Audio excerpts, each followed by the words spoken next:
Okay, July 24th, our EDA, monthly EDA meeting. So we have a quorum. See, we'll go from Jamie and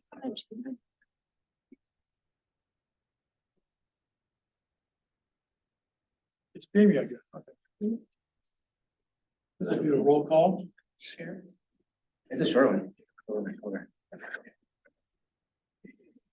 Commissioner Eichhorst, Here, present. Mr. Rothby. Commissioner Shupe. Here. Should be. I stumble for a little bit. Commissioner Krieger. I'm Krieger. Commissioner Beedling. Here. Commissioner Bergner. Here.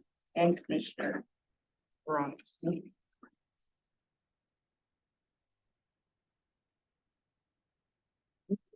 Given a copy of the minutes from our June 6th meeting in the packet that Sunny sent out to everybody.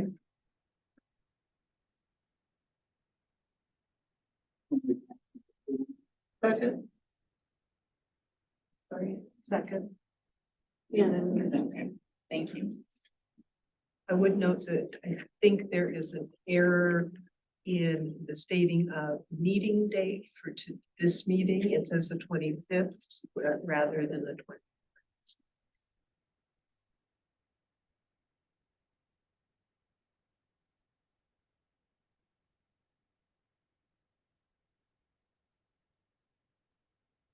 Oh, Jim. Noted, thank you. So as amended. On page, The comments. Then all in favor of the motion, signify by saying aye. Oh, same sign. Approved.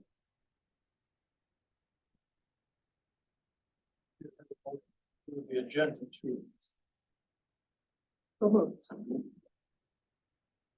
Second.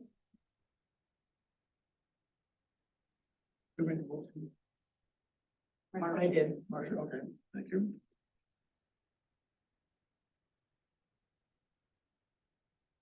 No other comments? All those in favor of the agenda, signify by saying aye. Aye. Oppose? It's approved. So one of the takeaways from the meeting last month was I was going to put together a PowerPoint or put together some information about the current businesses. So there's a PowerPoint copy in front of you. You should have a copy of it. Hopefully you'll be able to see the detail and stuff. And I should have brought a file to show it on the screen as well, but I looked at. So the agenda is to talk about, or what the presentation is about, the current businesses in Orinoco, potential businesses within the city limits, and then the potential developments and potential annexations to Orinoco. Going through the initial first several pages, just wanted to do an overview of the current businesses with our Gas and Go. I remember some of the dates. That was in 2012. Northland Buildings was like 2004 or 7. And right beside was Advanced Hardwoods. 2007 as well. We're both at the same time. Next, if you have any questions or comments, by all means, feel free to ask. Animal Boarding House has just recently gone with new members, new owners. But it goes back to the early 1980s, when it was established. And gone from several ownerships, and around 2004, I think the Wagners took it over. Last year.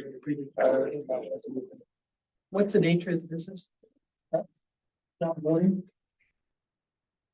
Very good. house boarding, I should say. I think it's multi-dogs. I'm not sure. Yep.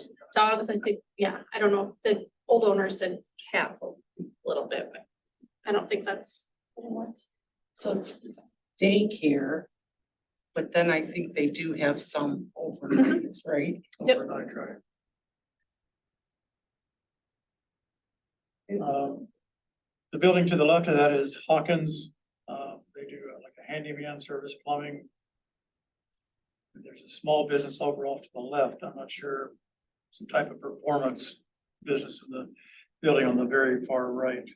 And this is located across the street from the Thompson's garage door on Minnesota Avenue. How long have they been here, Rylan? Thompson's? No, well, both. Oh, I'm not sure about Hawkins. It was, Hawkins they're not the probably current- about 10 years, maybe not quite 10 years ago, because the gentleman was still there and he had an auction, I'm gonna say about 10 years oh, ago. that's right, there's an auction business there. When he auctioned everything off, when he went to the nursing home, his nephew took over the property back then. So 2013. 2013. Yeah, I would say it would be about in that range, if Pat Hall, I'm trying to think of his name, Pat Hall owned all that property, and then that place down there, he did have an auction. That's where the original Orinoco online auction was, is where that garage was, where the mechanics guy is now, was Orinoco online auction. Was the original online auction. That's, I moved here in 2013, but that's what I remember about that auction business. And Thompson, that's gone through several properties, but they bought, it was a leasing property for some Miller Electronics, but Thompson bought the property probably 2018, About 3 years ago. something like that, 2019. 19. And they moved out of Rochester. And the auto mechanic next to Hawkins, how long has that been? What is that called again? I forgot. Discount. Discount, thank you. Yeah, when it started, I don't remember. But that was Pat Hall's original. Pat Hall originally owned the whole property there. He had horses and he actually ran a gas station and a service station out there for many, many years. Underground tanks. Really, so I missed Joe's Auto Discount. Oh, thank you. Missed that in the photographs. That's, thought I caught everything, but I just realized I missed Joe's just, and they're in that same area, just to the right. This is a driveway in front of this where Hawkins is at, this brown building. It's just off to the right here along Minnesota Avenue. He's been there quite a few years. 10+ years, I guess. Next slide is the schoolhouse that Jesse Mays bought in 2018. He just recently had a ribbon cutting for it about 2 weeks ago. And sometime this mainly for the family. I was there. She asked me to come. Just spoke a couple words, but it's kind of the first showing of the event center, and she's taken events for next spring, May, different events. So it's really nice inside. She still has a lot of detail, but the majority of it is in landscaping is brown, and off to the right and down sloping to the east of the building is kind of an amphitheater that she plans to do for weddings or events. But she's really, it's a passion for her, and it's really looking nice. The upstairs is, they can be used for conference rooms, small meetings. But the bridal preparation room, for lack of a better word, it's as big as this room here is. And it's got 4 different counters. Brides and bridesmaid can all get prepared at, so it's really nice. I think it's gonna be a big draw. And the one big thing about having this event center versus barns, which are very popular too, this is air conditioned. So I think that's gonna be a big draw for her as well. What's the capacity on that building? Do we I know? wanna say 100.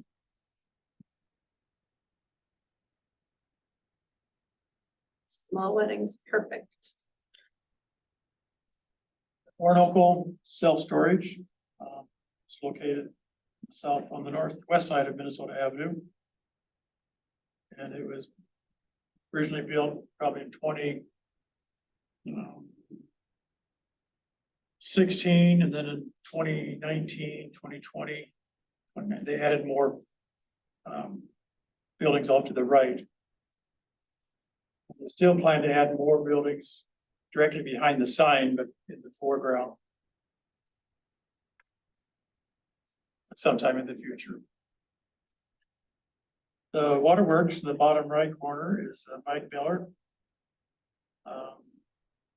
Originally, that was a CNC mechanical shop. Then it was a small engine repair. And Mike Miller moved into it probably 3 years ago, something like that. And painted it white, put the awnings on it, really puts new windows in it. And he lives up on the corner of Minnesota Avenue and North Street, or Fifth Street Northwest. So he was working out of his home or maybe some other place, I'm not sure, but he's moved into this facility and Looks like you got another truck too, so another van, so they must be expanding, yeah. Is it basement, like basement water control? sorry. What kind of business is Waterworks? Plumbing, Oh, it's plumbing. yeah, he's a great guy to work with. And he's involved, I don't know if he's chair of the Lions or if he's. I think he might be chair of the Lions Club right now. Him and John Marks, he's one of the officers. Yeah, I can't remember which one, but yeah, he's a good guy.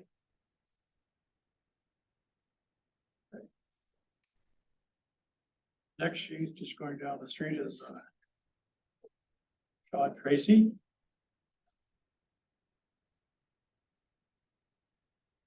How long the has history of that this been one? there? How long did they have it before you bought it? Sign company started in 1979.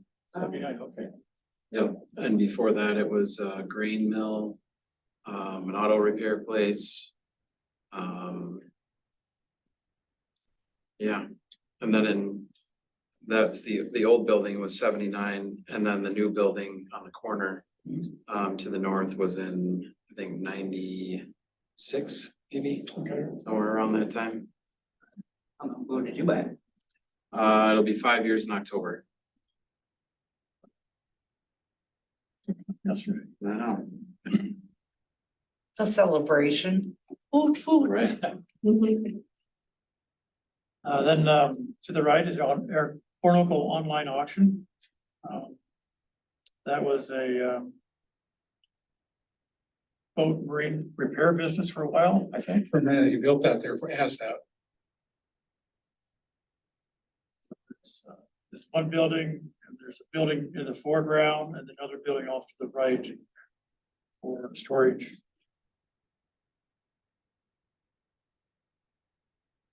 Building on the lower left is the buy RV, sell RV. And it's It just sold. so there's under new management now. The previous owner retired and so it was a selling, the gentleman that had buy, sell RV had the front portion, that was sales. And that was a smaller roof that you see in the building, but on the background was a service building. And the service building, the person that operated it, he bought the whole operation, so he's doing both service and the sales. I'm sorry, I don't know his name, no, but that's the background of who owns it now, so. Service. Spoke with Les Meister last week, and he said that his son bought it along with someone else. Les Meister was in Rochester. Who serviced RVs and worked on trucks and everything else. He sold that business, just retired out of that, but he said he was gonna come. I thought he could come help his son. With this place out here. And I think I heard they sometimes do service for Camping World too, but I'm not sure about that. Yeah. Okay, Well, that's nice. next page is across the bridge on Lake Shady Avenue, north of the overpass is Sistine Boutique. And a couple ladies that were working out of their house. I don't know if they leased the building, I don't know if they purchased it or not, but It was an antique store at one time prior to this, and so, And then this must be their second year. I'm guessing. then Bob's Construction too for a while. Bob's Construction, yes, that was the previous owner. Yeah. And a boutique, is it now? I'm guessing Well, they're they- leasing it, but I don't know for sure. Tilly's is under new management. As of January this year. The lady that manages it now, we did a lot split between Tilly's and Tilly's RV. And the lady that came in to manage Tilly's, purchased Tilly's. And she was a previous liquor store manager in Mazeppa. So they liquor store business, I don't know, a restaurant, maybe just a liquor store. But her name is Heather, and she has a lot of restaurant experience, so she purchased Tilly's in the ground. And the Tilly's RV camping is still under Mark Keen, as far as I know. It's not called Tilly's RV. The Tilly's RV It's, or American RV, I'm not sure. American. What's the group, like you can register with this nationwide thing, so it's. KOA or something like that. It's similar to that, but American. Some RV. So who owns it? Marquee. Mark Keen, But Heather owns the land and the building now yes. Under Roby, Tilly's. yes, like- under Tilly's. Right, she's the owner now, so we won't She be bought the having, name Tilly's? She must have, She yes, has yeah. to. so we won't be having the rotation out of. You know what I mean? Like for a while, it's just been different management, They were all lessees. right? Right. So now it's she owns it. She owns. She Okay, didn't buy it outright. I was on the Okay. impression that she had a year or something, was gonna do whatever. I didn't know she bought it outright. Don't know the details, but she's. okay. Okay.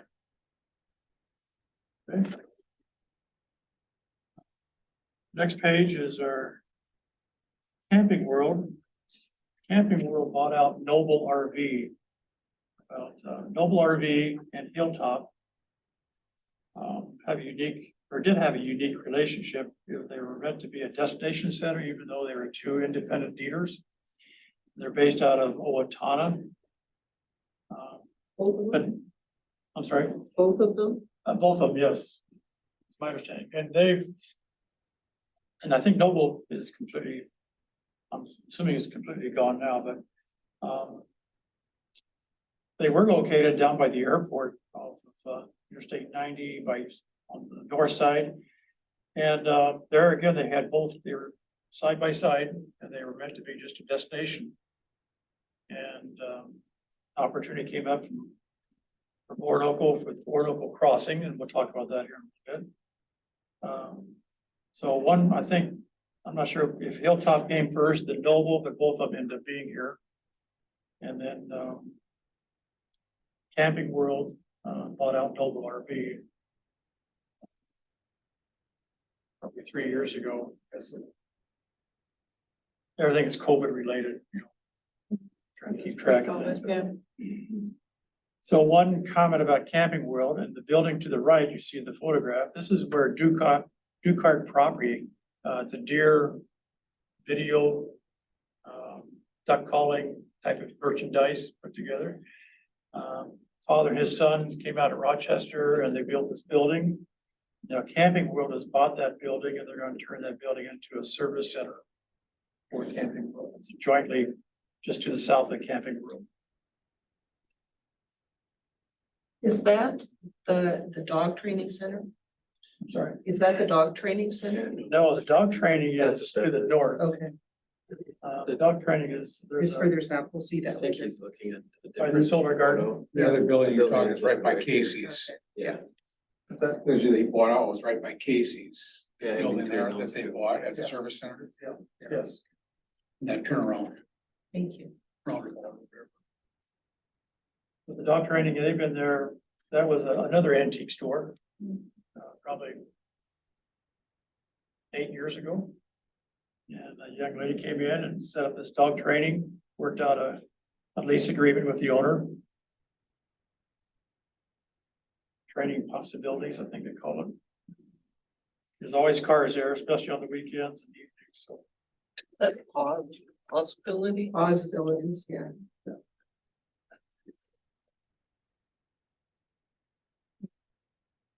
So so you had a couple of antique stores Actually, in town, but you had Berg's right across, Berg's was down here, you had one right over here.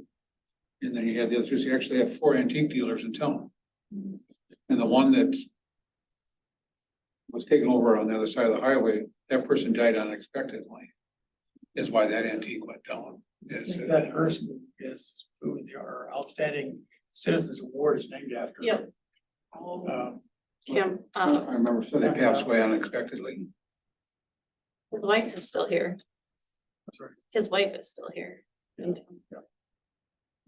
So the last antique store we had was across the street here at 1 block, across kitty corner from the Grace Lutheran Church. Sharon Graves had that. And Tassel lives across, not really, has a building across it. He bought that for additional storage. so is it just changing Demographic. interest in? I think that's just an industry type, Antiques, industry kind of like- antiques. and the owners, so they weren't stores, they were like malls, so they had, Consignment, I think. they had yeah, each had their own. So it wasn't just one big store. It Okay. was kind of like they had, but that with both that, the one that is the possibilities now, they retired. And nobody, because I shopped I shopped the retirement sale a little bit, but yeah, they retired and so they, I think it's a generational drop in that. in Oh, that for sure. particular. it's the same with Gold Right. Rush. I mean, our vendors, kids don't want to take over, Well, and the interest in antiques, definitely. it has dropped generationally. I mean, if any of you try to give away any of your family antiques to the next generation, they're not interested. Very true. There's also on the end of Minnesota, that building that's in the field that, was it Larry Stone? Or, On the north side. yeah, on the north side of the street. there's I think it's construction / a diesel mechanic moved in there. He stopped by asking if he could service our trucks, and he's working out of there. So, Okay, that was very recent. yeah, Okay, yep. Is that the one that used to say P. Graham and Dexter on the side of the building? Didn't it say that for a that's, little it bit? was Larry Stoltz's property. Yeah, Larry Stoll's property. Yeah, the building allowed the parking at the end of Minnesota Avenue also. Yeah, I swear it says, Is it a brown building? Yeah, it's a metal building. Yeah. Yeah, Was a trucking firm, a guy was trucking out there for a while. yeah, there's RVs parked in there quite a bit. That's owned Did many now things by over the past few years. Dustin Katz. He's gonna be expanding, he wants to expand to the east with kind of, small, what do they call those? Oh, yeah, like the car port things where people rent and hang out and work on their cars and stuff like that. Yeah, I don't know what it's actually gonna be, but you know, like, you can rent individual office space kind of things, but this is more For for, cars. I don't know if it's Mechanics. cars or. It's probably It's what a it is. small It's big in the business. Twin Cities. I've never heard of it. Interesting. Yeah, I forgot what he called it. Just in case. yeah, they put bathrooms in them and like they'll build them where the bottom is one big wide open Right up garage and Fifth. a bathroom I down mean, there and then they'll build a Minnesota, loft second. above it where they have like a kitchenette and, Wow. you know, you hang out. Rochester just put up on 37th Street Yeah. By the condos. car wash. Yeah. Condos. Car Condos. condos. Garage condos, that was a concept out of Minneapolis 20 years ago. That people needed to store their RV where, so they actually make it a shop or whatever, and people pay just like a condominium, you pay dues to keep everything up and everything else, but yeah. get your office away, get away, or work on your cars, whatever. They're very nice, very expensive. My neighbor has one and they basically just throw parties there is more or less what he does. He's a car collector, but he doesn't work on cars there. He doesn't, it's just like a glorified man cave. I was just gonna say that, that's what this looks like. The, out at the airport, they do that, with a lot of people in their hangars, same Yeah. thing. The airplane hangar is so big for the airplane that Yeah, they're a condo they store a lot more in the airplane in that hangar. Right. That's a good idea. That would be a good thing to have. The next sheet is, Orinoco Crossing sign. Corner of the People's Energy Cooperative headquarters is located. They moved here in 2013. From, I think I want to say Stewart or someplace in Rochester. Casey's was built in 2013, and they added the truck island and expanded numbers of passenger gas.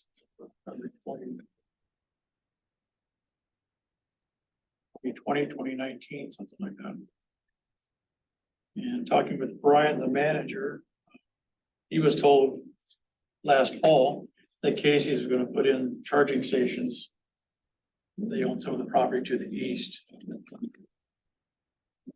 Added the truck islands, but he just heard that, but he said like a lot of things that comes from Casey headquarters, he'll find out when the electrician go up.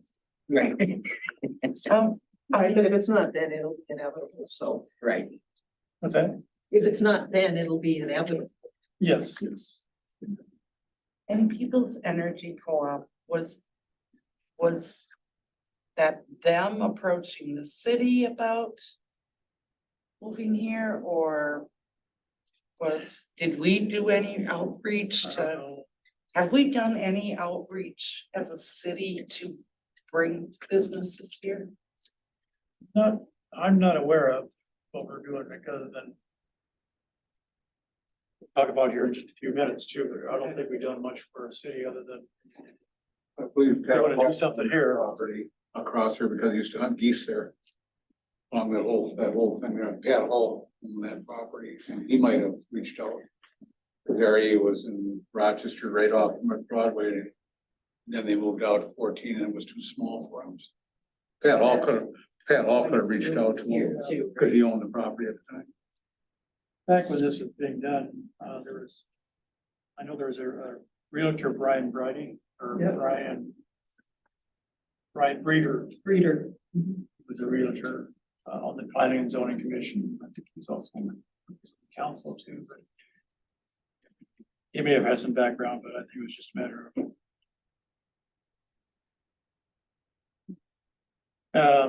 Last item there is a data center. It's a part of C.H. Robinson's data center. They're the world's largest logistics people. And they have a data center in Eagan and one in Chicago, and they built this one. When they built it, it's very secure, redundant, everything is redundant, and we were given a tour of it when it was opened up, and it's just amazing, battery backup, and right now they got a TIF from the city. They're gonna have 5 people work 24/7, of course, with the data center. And I think they're right now 1 person. Just runs pretty much dark by itself, but you have 2 huge generators. You see the big pipe sticking up. They cycle every once in a while. The fire department has gone through on a tour as well. This goes back quite a few years.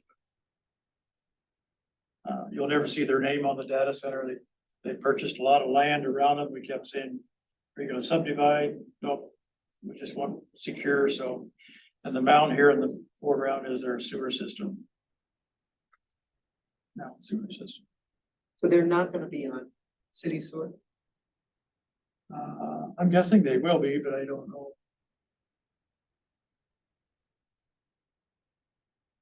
And that's a right on, I don't think so. I don't know, I should say. There, why wouldn't? Diagrams. Yeah, I would think. They would be Yeah. too.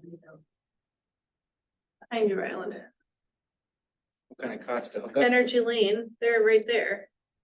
Isn't it? Aren't they to the left? Right, They're right here. oh, they're right there, So they're Oh, not they're phase not. one A. they're not the first phase.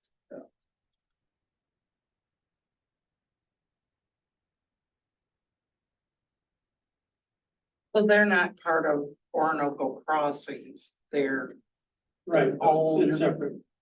Okay, That property was annexed into the city. I see. So,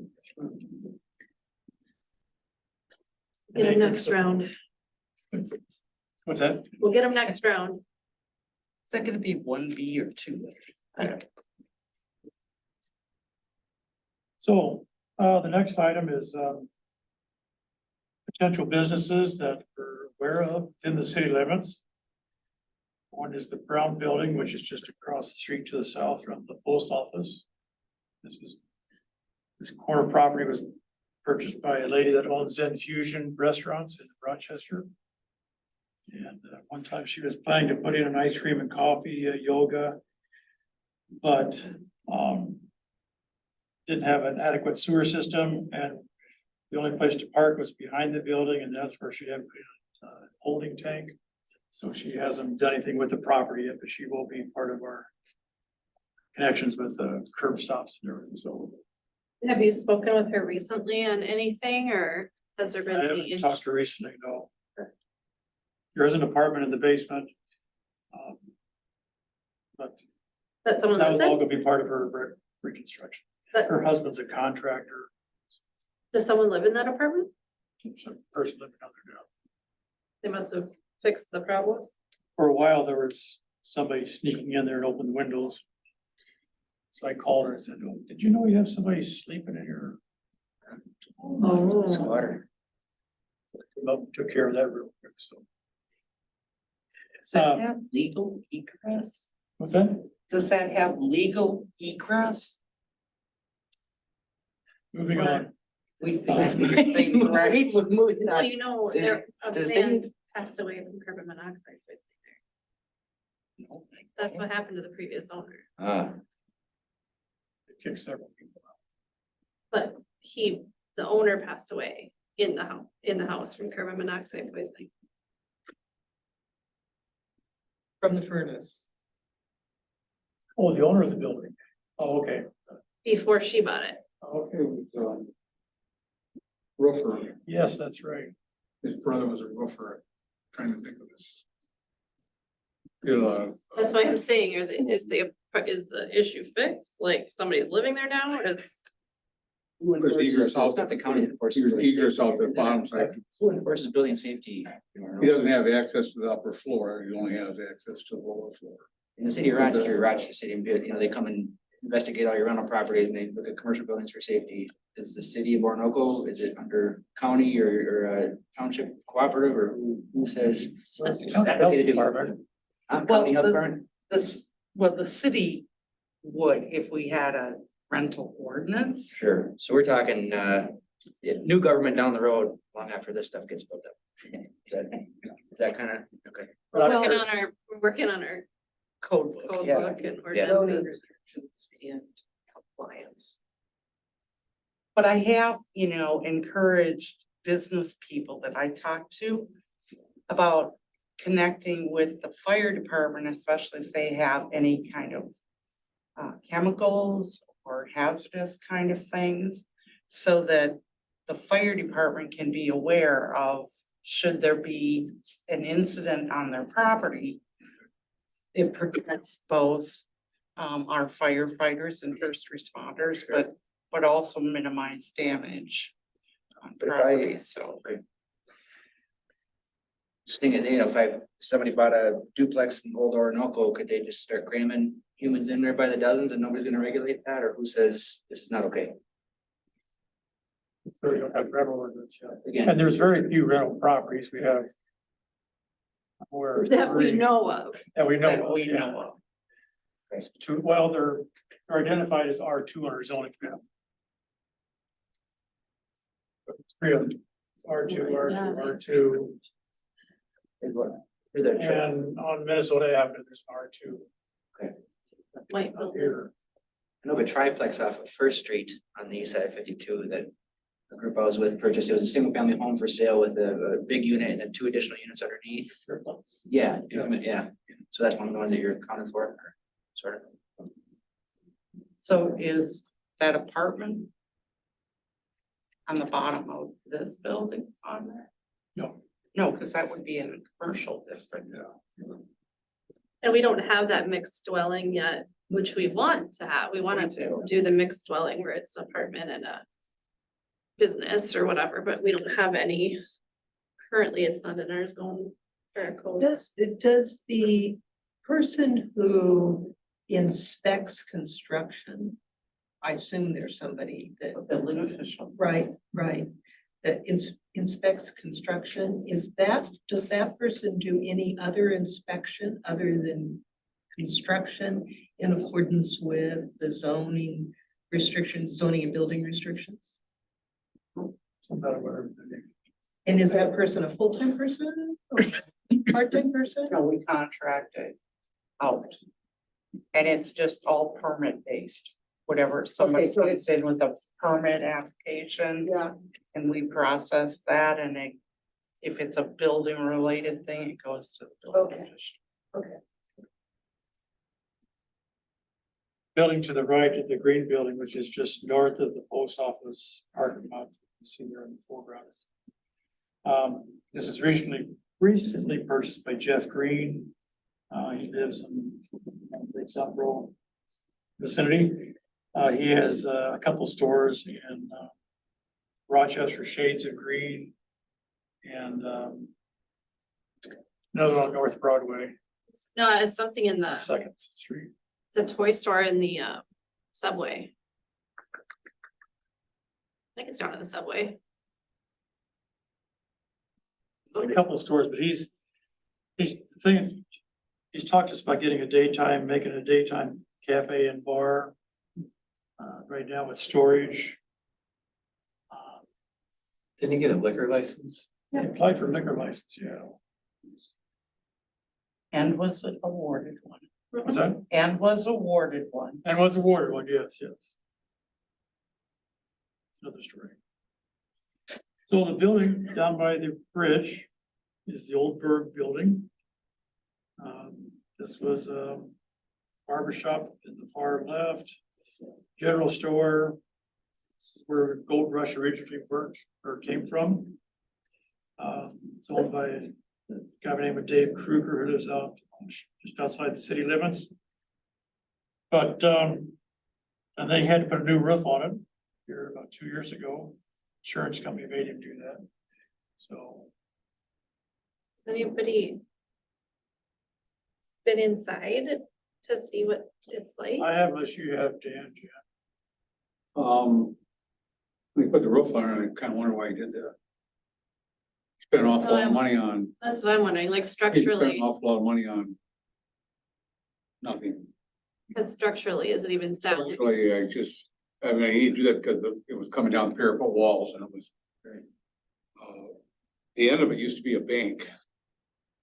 Originally, way back, I heard it was a speakeasy at the bottom at one point it too. was it That's was like, called Down Under. And my parents are long gone. There was a bar down there. yeah, That was back in the 40s. yeah. It was called Down Under but the last time I was in it was probably 10 years or Bert were there. I was kind of wondering, the floors are all sagging and doing whatever. And I kind of wondered, just how safe the building. And you went down the stairs and that was even worse because you opened up the bigger doors underneath, but that's my understanding, that's a 0 lot line building. And it's got a tank, there's no septic. And so when you tear that off, you got a cliff. If you tear the building down, you got a cliff. I mean, I don't know what you could build or put there. Without buying something Jason. behind adjacent property around it to make it something. So that's, There's nothing going on in there now. I don't. Hasn't been, He took a truck out this spring. He drove it up the hillside there. He had a truck parked underneath there, an old truck. He started up and he drove up. He had to make several runs to get up there. What the hell's all the noise out there? I went out there and he was, Just sitting there though. oh yeah, the building is, I don't know, there's an awful lot of money in a roof that he put in that I don't see. The schoolhouse was in better shape than, and she spent thousands and thousands of dollars on that compared to what this building would be. The west side of the building is the city property, the road that goes down along the west side of the building. And you look at the zoning map, it pretty much just skirts We around rode right away, the side in front of the building. we rode right away, because the road right away goes right to the front steps. The front steps on that building, out there is road right away. And that's not unique to just that building. No, what I'm just saying is, when you're all said and done, when you try to do something with it, Sounds like a hard property to revive, if possible. I don't know what you would, like I said, you'd have to buy property. It would be a nice place if someone bought the property behind. And you want to put a building to look at the river or to do something, you know what I'm saying is, it could be. But. As it is now, no. Well, You're saying we own the property behind. No, in front, no, it's, in front. just the right of way Oh, on the side and on the south side of the building towards the river. There's a street that Okay. goes through there, right now, still does. Behind it must be Justin. Behind is where Herb lives. oh, okay. No, To the- I don't mean to the north, I mean to the east. Justin. sorry. Yeah. Older canoe rental. Oh, I got him too.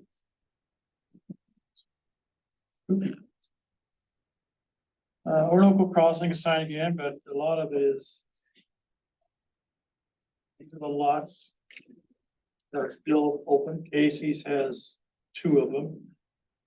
Yeah, this is an older.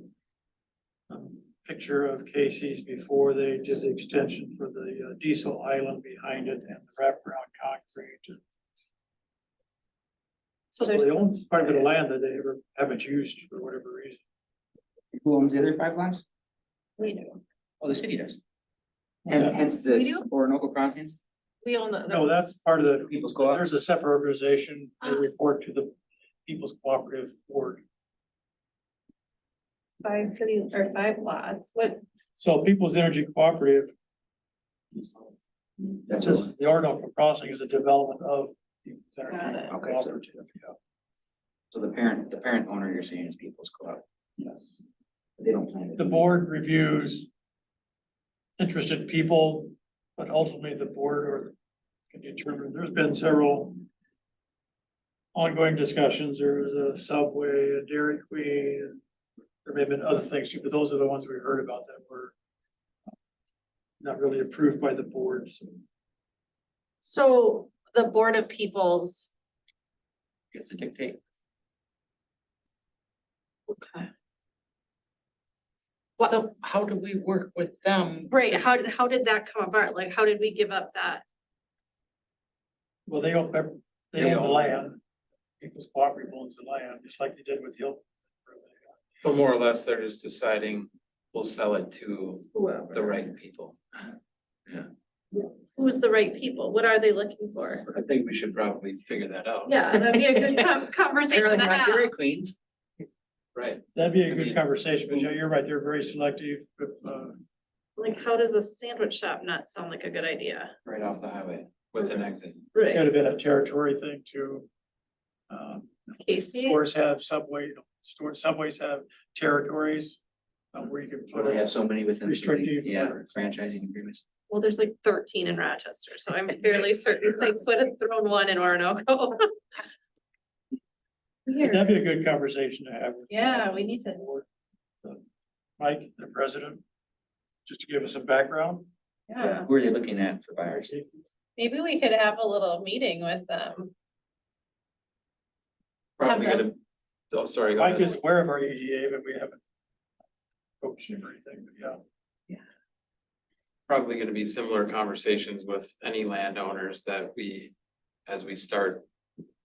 You know, oh, so-and-so owns this chunk of land, which is owned something, okay, let's go talk to developers that make whatever. maybe they don't want that there, you know, maybe they're, don't come to me with, Walmart, you know, I don't know, just making something up. Cause I won't talk to you, you know. Well, that's, they're in our. They'll be getting sewer. so Orinoco Crossings, they have their own community drain field Okay. on Minnesota Avenue or Lake Shady Avenue. Yeah. So about Yeah. 2 years ago, they petitioned the city to join and we agreed to let them join. They have So there's a connection at the far end of, Casey. the north end of the community drain.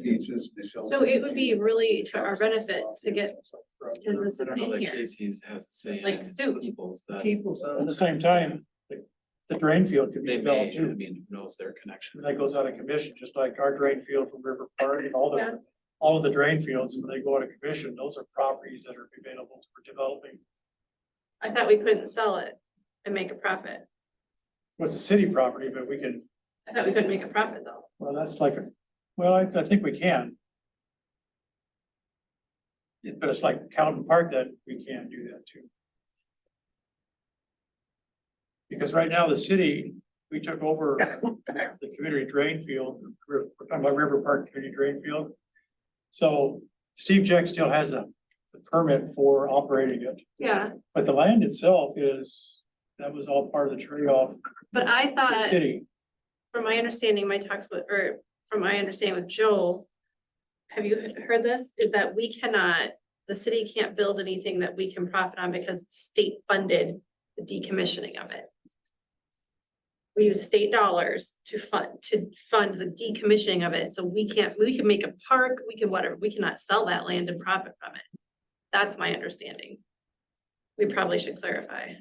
We should, because Joe, because we've talked about the options, one is to make it a park or subdivide and put homes on it.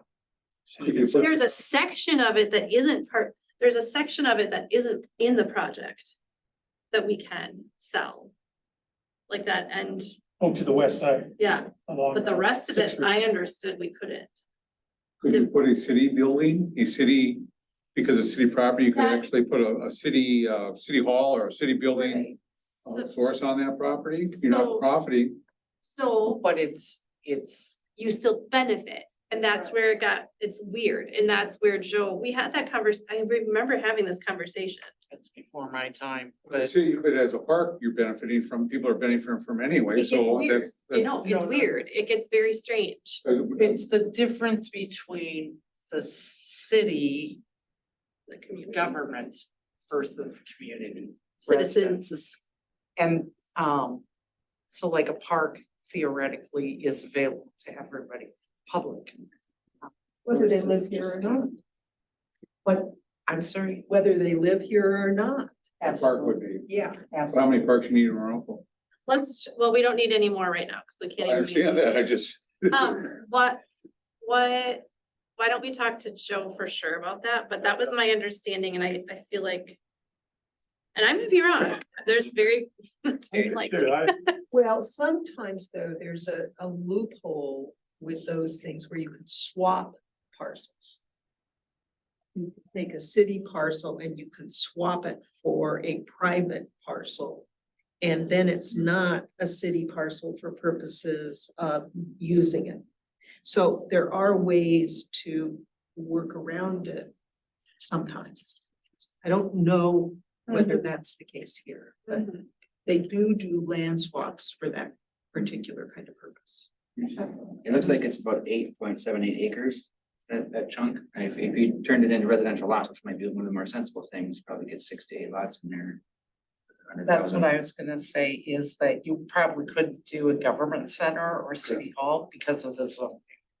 Okay, well, but my point is that if you put something of usefulness of the city on the property, you're not really benefiting the taxpayers or. I would have to agree with you that there's gotta be a loophole, there's gotta be something there that. Because you're gonna have a lot of these drain fields that, when all the sewer comes in, there's a lot of property, there's a lot of big drain fields that can come back and go back into land, you know. Yeah, that's something we probably need to know something. Yeah, and Joe too, like he said, Joe.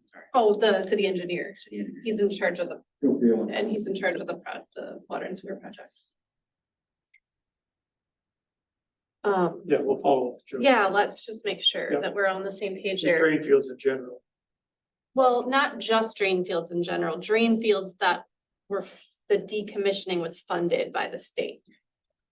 Not just any old drain field, but the ones, not a private drain field that the state didn't fund. Well, and that's a subset of something else, which is if something has been or currently is city property, what can be done with it? What is permissible? And what can be done with it with state funding? I mean, all of this derives from that bigger picture of, and so we probably need to know the answer to that. Because there may be things other than the decommissioned drain zones. There might be a lot, for instance, that we would like to sell. That's what I was thinking, just in terms of, I mean, if the city owns it, it sounds like maybe we can't hypothetically sell 8 lots for $800,000 and use that money. The city makes an investment, takes and turns to, buy something else we want to annex in or use it for city buildings or city, whatever. I'm sure there's plenty of easy ways to spend the money. It sounds like maybe no, can't do it for the city's profit. We just have to clarify. Yeah, that'd be good to know. It's somewhere in our enormous packet of information that we got. We Oh, yeah. started all this. Well, you didn't get any other information. Go just- back. One other thought that as we're talking about government building stuff, I think we really need to look at acquiring some land. Because this building is already old and inadequate to serve our needs and fire department, first responders. We need to look at getting them on both sides of 52 so they have better access. Should we have a road closure? Like we did just recently. Sure, yeah, that sounds like a liability. I'm sorry? That sounds like liability. If the road's closed, the fire department on this side can't get over there. Oh, sounds like a headache for you.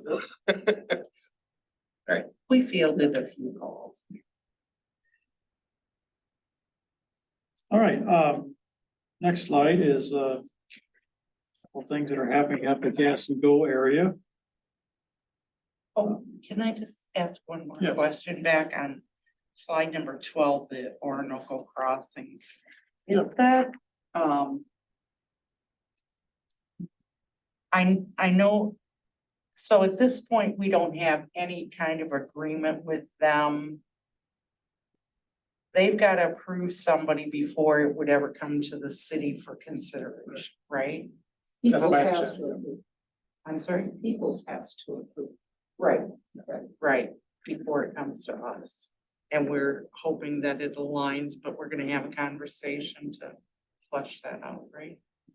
Mhm. Okay, thank you.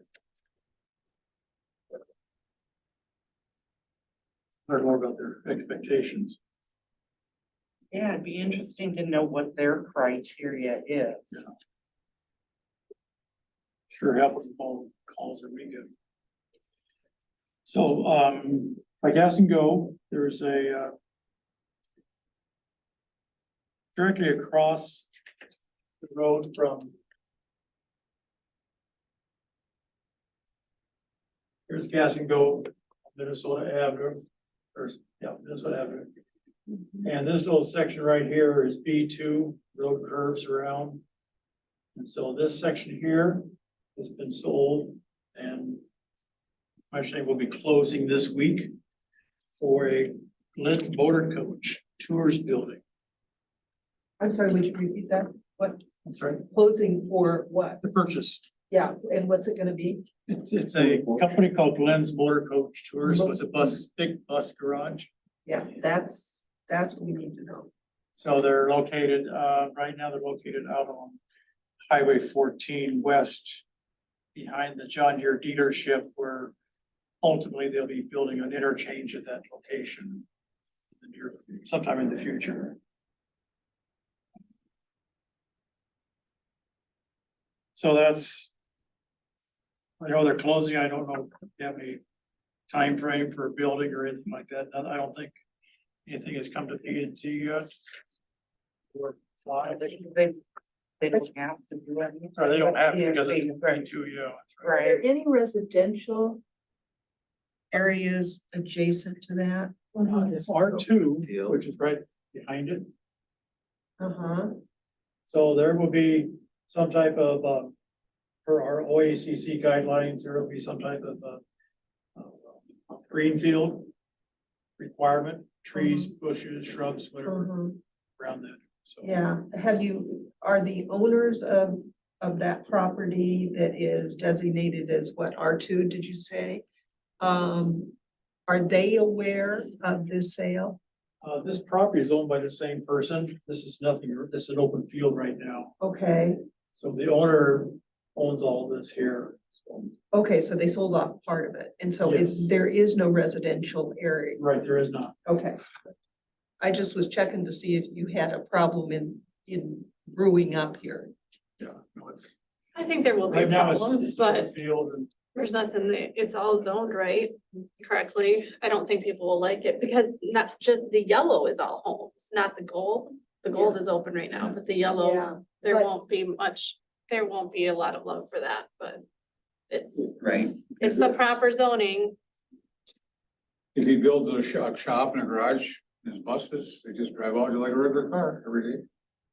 Yeah, it's just unpleasant looking. now we have Well, a, it's not just, not just looking, you're gonna have sounds that are gonna come as the engines are tweaked and the motors are operating. And there will be exhausts that will come from it too. And that's what I would expect close residential sites to be affected by that.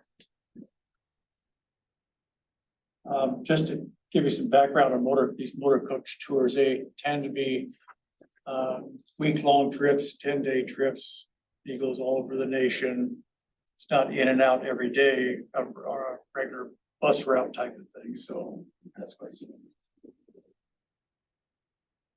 But the lots up there, the families have are big lots, so it's not dense.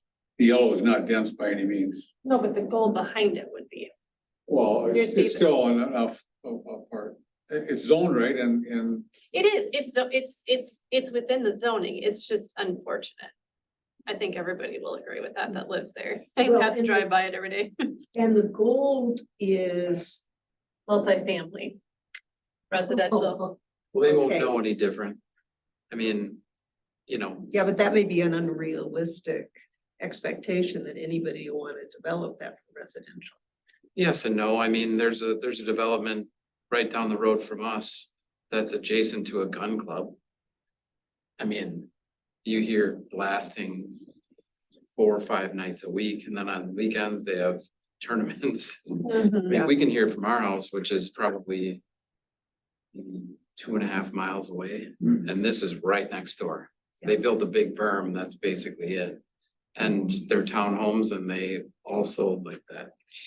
You know, so. Yeah, I mean, Kind of listen, is what it is, housing is an issue, so it probably will go, but yeah. But that's one of the points of having this green belt kind of thing too. Yeah. To create that buffer to, as long as we enforce it, I feel like we've kind of not done that in the past, so as long as we make sure we enforce it. if you want business to come into Orinoco and you want to grow your tax base, do things, businesses are gonna come in, trucks are gonna come in, things are gonna come into Orinoco to operate a business. It's just the nature of the business. So well, the and other if, I'm thing- sorry, if you look at the map, though, there's not a lot of, I mean, it is primarily yellow, right? So, So there is an OACC, which is Orinoco Architectural. Ugly business. Guidelines, identifying how much glass, brick fronts, brick glass, that type of thing too, so. When building permit comes in for review and building, that's where our contractor will review the building and how it matches up with the OACC guidelines as well, so. Well, and that's the From an time, appearance standpoint, it's. right, and that's the time to look at things like noise buffers and insulation for noise and disposition of exhaust and stuff like that. And there are ways to remedy that you could arguably condition a permit on. Comes across to the PNC, I guess that's a possibility, yeah. I sent that document to all of you, didn't I? Yeah, it was in the Yeah. email. Yeah, Okay. I just printed them off. Okay. It's Yeah. driving them. You know, it's driving more coach, I did that. As far as the exhaust and the noise, the buses are pretty quiet. I mean, Glenn probably's got 8, maybe 10, if even, I don't think he even has that many buses to do that. And like you say, once he goes on a trip, and they leave, they can leave on a Sunday or a Saturday and come back. And nobody's there. I think we were all just hoping for something aesthetically pleasing. If he puts up a nice building, Yeah, I would, and he does that, and hopefully, he I mean, paves it, does it, it is it's an addition to our. if we're not letting people just put up pole sheds, I think that was my worry, but if we're gonna hold them to this, that would be, Whole buildings you put up, I put one up, it's $200,000, so my point is aesthetically what I got on my property. I improved the property 200% from what it was. And they made me put the front on and lower it down for that reason, for aesthetically and everything else, so when it comes before the planning and zoning, I built mine, I had to do that. I'd rather put up the whole length of it for more room and more things, but I complied to do that with that, so. So the other item is the Two Sisters Restaurant, which is northwest corner of that same property that Gas and Go is on. So this is a view from Minnesota Avenue, looking sign that's there right now, corner. They are building that? Pardon? They are building that? Yes. No. They're planning, so they've come to P and Z recently for an extension of He's got spring 2023. 2024, sorry. Yeah. They did come to planning and zoning where so the building will be we've seen pictures of interior is gonna be very nice with separate dining rooms and a big dining room, a bar, have a drive-up window. In order to do the drive-up window and still allow for storm water relocation, it's coming to the council next meeting for a variation of some right of way to allow them 16, 18 feet, something like that. So hopefully they'll be moving dirt yet this fall. oh, It's and not Italian like she wanted, but it's a restaurant. who is this, Ryland? What's that? Where are they from? They're from, one lady lives here in town and the other one lives in Rochester. Isn't it the same landowner as, Sorry. isn't it the same landowner as the one we were just talking about, Glenn's plus Gas and Go plus? Right, two it's Tom Gathier's property and these are his Daughters. daughters. Yeah. Okay. They've always wanted to have a restaurant and it's really gonna be something pretty special from what I've seen. So- And I think he basically said it's now or never. Better- What's that? I think he said, you Oh, better yeah. do it now or Yeah, I'm they've selling been- that thing. Are they serving fast for the drive up window? They serving fast food or something out for the drive up window? Yeah, it's confusing why they want to It's off drive menu, up. so- Sorry? I don't know why you'd want to drive up. If you're a restaurant, usually a restaurant doesn't have a drive up window unless you want. More and more people are Fast ordering food. to go food though. Huh? In general, more and more people have everybody has a drive up now, a drive up to pick up your food. A drive through just makes it easier, so you don't have to get out of your car and take food and Yeah, go. Tilly's had to drive up window. I wouldn't have to walk inside to pick my. food. Right, same here. And I was just we do that a lot. just curious, I didn't. I'm not, yeah, Well, I think even like Olive Garden and stuff, you can call in your order and You're running out of your parking space. Yeah. well, right, but you don't need a drive up. The drive up is fast food. Not necessarily. Or coffee. This is new world stuff now. You drive up and get your Oh, non-coffee, non-burger. And is that? Pizza place. Maybe it's latte. Catering, Right next to highway it. traffic. Well, But it's not fast food. I'm confused. Uh, I mean, This is where- having been in a family with a restaurant for my whole life, I grew up with that. I would never put a drive on, up on something if I didn't. I don't think it's Really meant to know what be I a was fast doing, food 'cause restaurant as such. That's the only way I would do it, because you're gonna get people that are angry because they're sitting there because their food's not done. It's homemade food. Yeah, this You don't sign put- is there, you know what I mean? current, Yeah. which is basically right on That this. is not something. Okay, okay. I wouldn't wanna. That's, that helps. Thank you. Well, I'm Part of just the saying, plan it's is your- to have other commercial buildings on the same property. your room. What's that? You know, you talk about a place to have a bank, that might be a good place to have a bank. We talked about that last time. Which one? Where? In the same corner. They're not taking up the whole corner, the whole property where the restaurant is at. So they're building their, entrance to be off the road that goes around, Gas and Go, but, The entrance will be back, like you'll have to go turn to Gas and Go and then go back around to the restaurant, okay. No. but they're planning to develop the whole area over the future, commercial buildings. And the same owner owns the property across the street from Gas and Go. Cause you It's could, just north of Gas and Go, it's all the same area. By Roth and Sharon's, Does he own? Kind of like the back So side of gas. the restaurant is over here in this corner right here. Yeah. Gas and Go is right here. That's your border going, so this whole area is what they want to develop with other regional Oh, stores. yeah, that's right. This is the road. It's the that back goes road behind into it. this gas. and go. Yeah. Yeah, It's it's right the here. entrance of the office area here. so do you think that the restaurant will be a big enough building to house other things, or is it just gonna be the restaurant? Or is it No, gonna there's be gonna be other Multi-tenant. areas of commercial okay, development.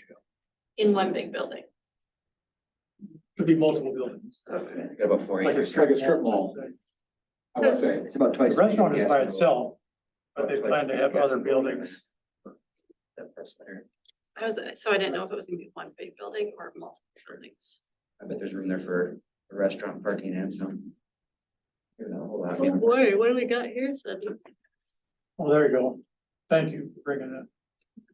well, at this point, it's just this hatched corner that's before the planning and zoning public hearing on their first meeting, and then it'll come to council. But this is kind of the bigger plan on how it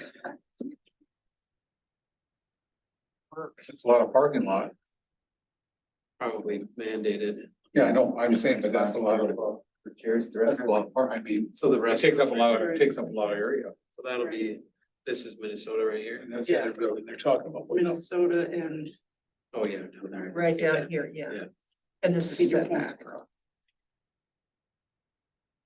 Would you get a call from somebody at my shop asking about signage for that the other day? We got a call from one of the sisters inquiring about it. I asked the engineer when they were here at the P and Z meeting, and they had really got that They thing. got a big pond. Yeah. Right here. So they're talking about grading and site plans now, so. Sure. It's somewhere on that building. So that does take up a lot of that So restaurant. she was takes up a lot of talking, the- Takes oh, up a yeah, lot of right property here. right there. She was talking about a pylon sign to get the 52 exposure.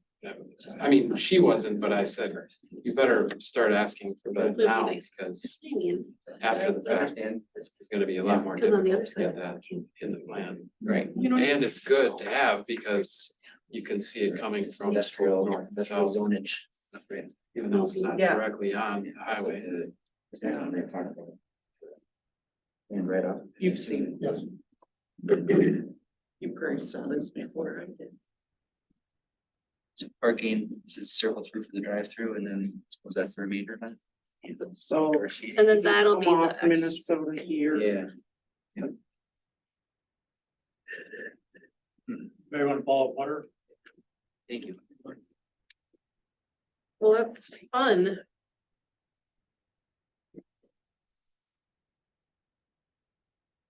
Is it Tom Gathers that owns this land? Who that is, what does he do? I don't know what I feel he like does. Gathier Industries. Yeah. There's a whole lot of area left up there. If you do that, there's not a whole lot of area in that little section right there. Sure. By the No, time that'd they be put the that whole corner. pond in the corner, I mean, Yeah, I remember it that. comes right almost up to the gas mill. Yeah, that would be the whole corner. He doesn't need to be zoned to do it, because that was. Looks like the Yeah, like pond is in that. between the two. Uh, Or no, not So Hamlet. that holding pond is in between two. Right? Okay, Gaston goes on the right, gas goes on the right of that. The holding pond they had to move. so it's not gonna be here Well, potentially. it's there, it was up by the road where the entrance is at. Oh, yeah, it's kind of dug in there already. Yeah, Yeah. Right. and they had to make it bigger, I guess, too.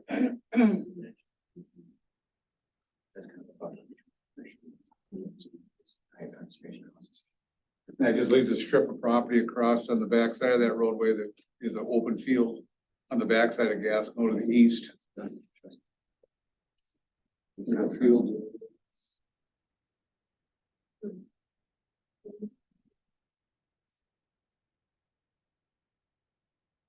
What were they boring in there the other day? Sorry. What were they boring in there the other day? They took a big hole up there. Oh, water line, Right here. they were, well, they were, the horizontal drilling was drilled right through a 12-inch water line. So they had to replace a 14-foot piece of. Cause I know they had pipe. they had backhoe up there doing whatever, That's after they did the drilling, the boring, they. all dug up there. So. And they were drilling, putting in conduit for electrical to one of the transformers up on top of the hill. Are they getting the power box and everything else for the water reclamation plan? Yes. They're still waiting, the temporary panels, still waiting for those. Both here on the 31st. Oh, August for July. Yeah, these are temporary ones. The permanent ones will be next October. Next October. Lead times. It's just hard to read. Yep, no, this is. It's tiny. I'm, maybe your eyes aren't as old as mine. but Okay, I've heard so certain now- things. All right. Good discussion coming up. So this is, I identified, potential developments and annexations, but this first one is within city limits. Mhm. And this is 43 acres. Scott Trust, which is this open field just north of Gas and Go. Goes up here to Cedar Woodlands and comes over here to Second Avenue. Around Ross Parker's property. It's 43 acres. It's been in a state for some time. And it's changed hands. Now it's being handled by Hamilton Real Estate. And Hamilton or Sutherland? Hamilton. Okay. Oh, okay. So it's 43 acres and as you see, there's R2 or B2 along Second Avenue, followed by a transition of R2 to R1, the larger portion. So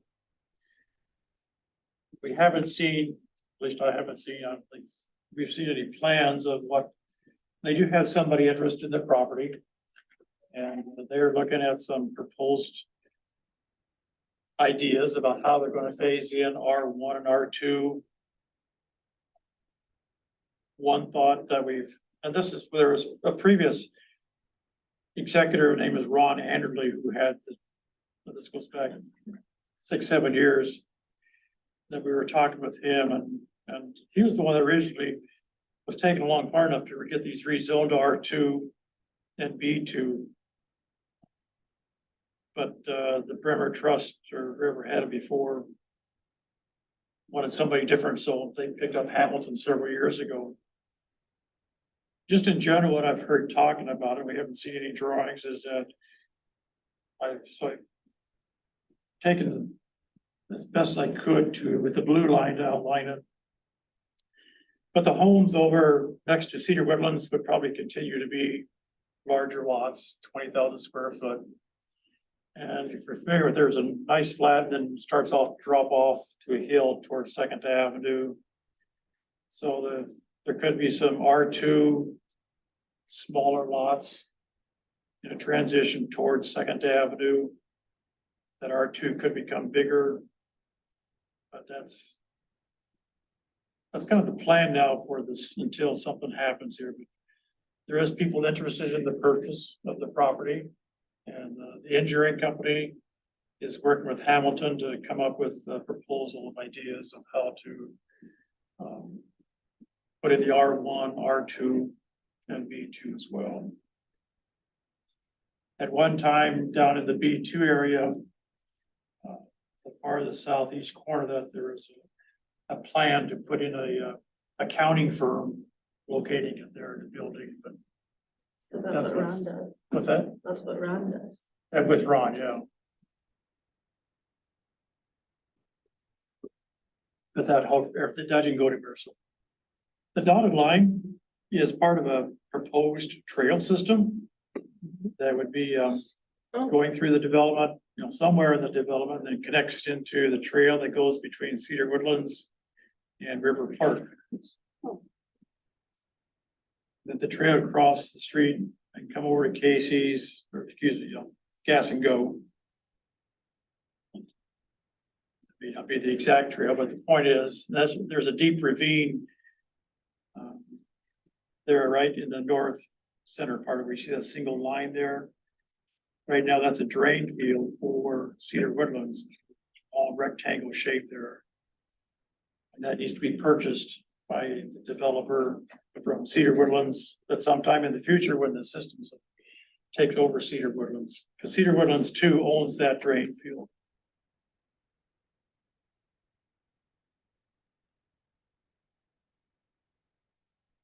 So that's the only really large parcel within the city limits that would have be ready for some development. So the next page is Linda King Trust. And Phil Sutherland has the real estate. It's 30 acres of commercial, and then there's another 45 acres on the northeast side of that. Makes up R2, and that reddish is B3. Pedestrian oriented commercial? What does that mean? Yeah, it's just like a strip mall, I guess, type thing. That was the plan. Now, let's see how it all develops. So Linda King, I've talked with her. I haven't talked with her recently. Joe Sutherland is the person. They've been pretty close to the chest about what they're developing it, but it's just its location to the interchange. It's, it's got potential for a truck stop or hotel or something like that, event center. Like pretty key land for the city as far as development, what goes there, how is it, it's the entryway to the west half. Or to the east half of the town. So is this, are we talking about the red or the orange? That triangle here, Okay, that's where the commercial is. yep. Where all the power lines just went through. There's a rectangle here, and then the yellow above that is at R2. Isn't her split on both sides of Minnesota? I guess Yeah, that's our whole properties. she's not. It's 30 acres and 45 acres. It's 75 acres for the whole. Is that where they want to put the frozen storage? Sorry, Is that originally where they want to put the frozen storage? Cold storage. the sewer? The frozen storage that the company come in and. they- Oh, no, that was in this B2 area where the That was, garage is at. that's where Gauthier had it by Gas and Go. It was even bigger. So that's potential for annexation. Not city land. So, You're saying that the King present property is not currently in the city? no, the black dotted line, which Okay. skirts the north side of it. Yep. Comes over to a corner that goes north to the river. What does that mean for a business to be annexed into the city other than having access to our water and sewer, I imagine? What else? Is it just the city grows by that many acres, and what does the property owner benefit? We have an orderly annexation agreement with the township now for all of this land, that was signed in 2015. So it's, any land that has, ZX has to be taken under the city water and sewer system connections. There's a 4% I don't know if it's a one-time deal or graduated payments that the owner has to pay. Basically, it goes through the city to the township for the loss of revenue from property taxes when it was in the township. Okay. So there's a transition or it's a one-time payment. I don't remember. Yeah. Where it passes through the city, but it goes to the township, Paid by the new owner, paid by the owner of pays the land. 4% of the sale price to the township. It's a certain percentage of the current market value. It's the same as the sale price. So in some cases, And, it'd be cheaper to annex now before it's developed, if you're willing to do that. But that's up to the owners if they want to do that. and it need not be paid by the new owners. We have one parcel that's owned by an individual that he would have to annex it in, but then he'd be looking at was it 7 or 8 lots? But he would have to, in order to annex it in, he has to It's part of the pay a negotiation. fee. Between the buyer and sellers, who pays that annexation cost.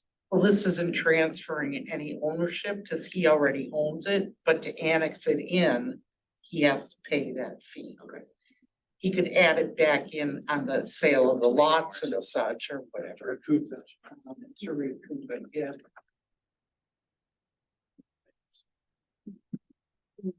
Well, the next page is another trust that Mark Keen is the executor for. It's 155 acres. Similar to Linda King, it'd be annexed to have to touch the current city property or city limits. So the northwest corner is the blue rectangle.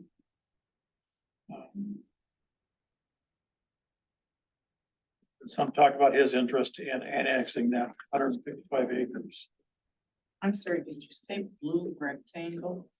the blue. The property outline. Okay,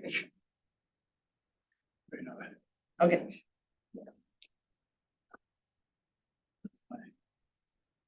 steady hand trying to draw that. It looks like a river. Where is this around? Is it south of 100th Street?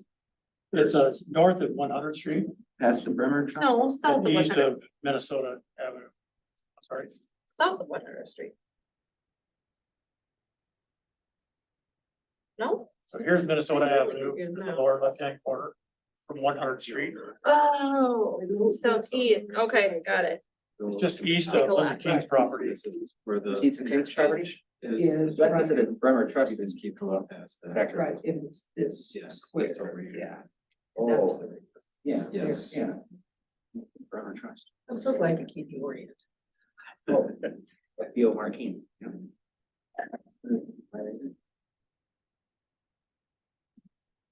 It's hard to, yeah.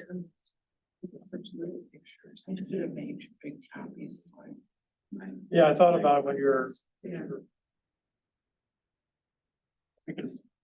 We can send out copies. I'll send you out the big ones. You say the Keene folks have a plan or a development idea in mind there, or it's just potentially annexed, but somebody else? Next, yeah. Yeah. And I haven't heard of any urgency from Joe Sutherland to annex. I have heard from Mark Keen to annex, so. Yeah. The Sutherland, I called Joe today and talked about what is the asking price, because they don't have that land, the previous one where King Trust. It's not listed in LoopNet, which is I think kind of the primary commercial spot. It's not listed in the MLS database, which Joe subscribes to. That you can't really tell it's for sale unless you see the sign and you call the guy. Yeah.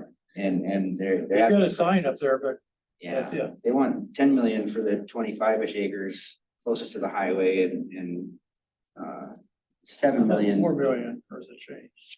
He told me 10 million just for the 25 acres and 7 million for the 44 acres, which is owned differently. And that I did just a little bit of market research, and that's not really priced to sell. Yeah. It's priced just like very similar per acreage to land directly off of 65th Street, and just a little ways off of 52 and 65th Street by the new Quick Trip. It's kind of like price the same, which to me doesn't make a whole lot of sense with the. It's all rock. The, by 65th or by Keene, Where it's southern one side. right up there by the gate, across, that's all rock. Oh, So anyone wants to build there, so it's gonna be a it's whole lot more very expensive expensive. if you're gonna pay the hole Yeah, in your building, whatever you're gonna do, very expensive, but they were dynamiting to get the. oh, to the get city sewer the, and water the through? sewer line Sure. in there, so. That's good to know. You're gonna find that, you're gonna find that though everywhere, like my lot is that way. Next door, it's sand. Use all the rocks on my backyard, they had, yeah, it's river, it's, all old riverbed at one point, Sand, cliffs and, Someone would do, if they were gonna build, they would do some boring samples, and they would find out just exactly how expensive it would be yeah, to do something on that property. yeah. On the next slide is another property, I'm not sure why I put it in here, but I did. It's 20 acres, it's out in the township. It's owned by Mark Keene and it's an M1 zoning, he wants to put storage buildings in it, but of course, it won't be annexed until something's touching it, so it's way off in the future. He's got a general sketch of what he wants to do, and at the end of that driveway at the very northwest corner, he started doing some digging, but and there is a grass strip along Minnesota Avenue that's not planted in soybeans, the length of Minnesota Avenue. That happened when the county put in Minnesota Avenue South. They went through Art Call's property. And Art wanted that 50-foot piece of land, so he didn't sell it, didn't. So it's just kind of a strange slice. So that's just a reference. The next one is 155 acres. This is west of the data center along 100th Street and south of Riverwood Hills. The 35 acres that is in the city limits with the dotted line, between the blue line and the dotted line is what would have been Riverwood Hills 5. Which is all part of the city limits. So when this city limits was established back in 2005, 6, 8, something like that. It included the development of Riverwood Hills 5, but the economy went south and so the houses sold. So this is it's still owned by the Pine Island Investment Company. With Tom Gaither and his partners own it. But HAS Capital Company out of Chicago has a contract by deed to develop it. It's zoned R1 for lot. The dark green is park plan type dedication with a trail with the black dotted lines. It's got B3 along 100th Street and R2 above it, next to the Sunnyview residential area.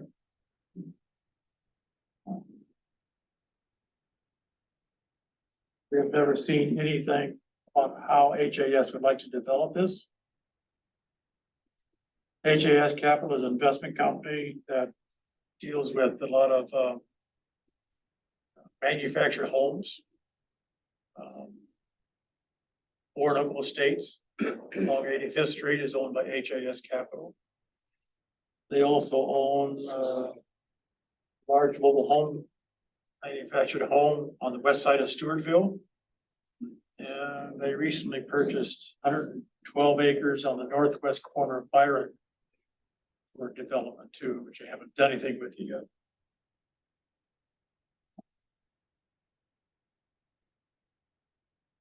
Pretty quiet. Haven't heard much from them at all, so I don't know what's going on. Timing, what their plans are.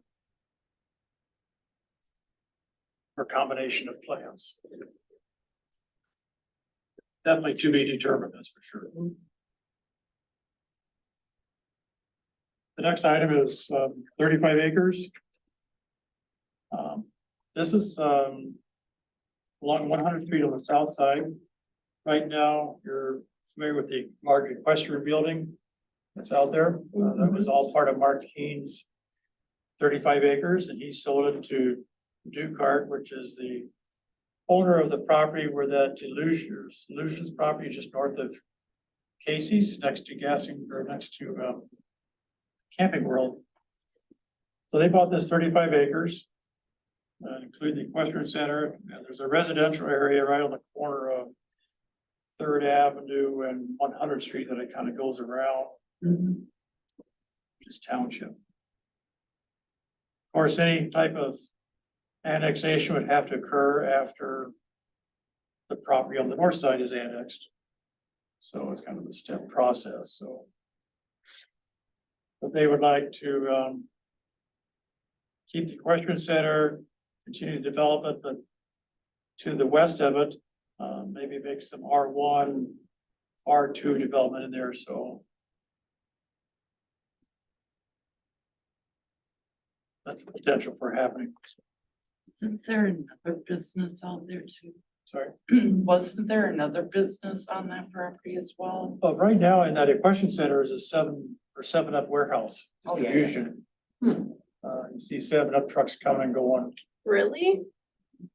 Been doing that for a couple of years now. When Mark Keene had it, he leased some of the property out when he first bought it.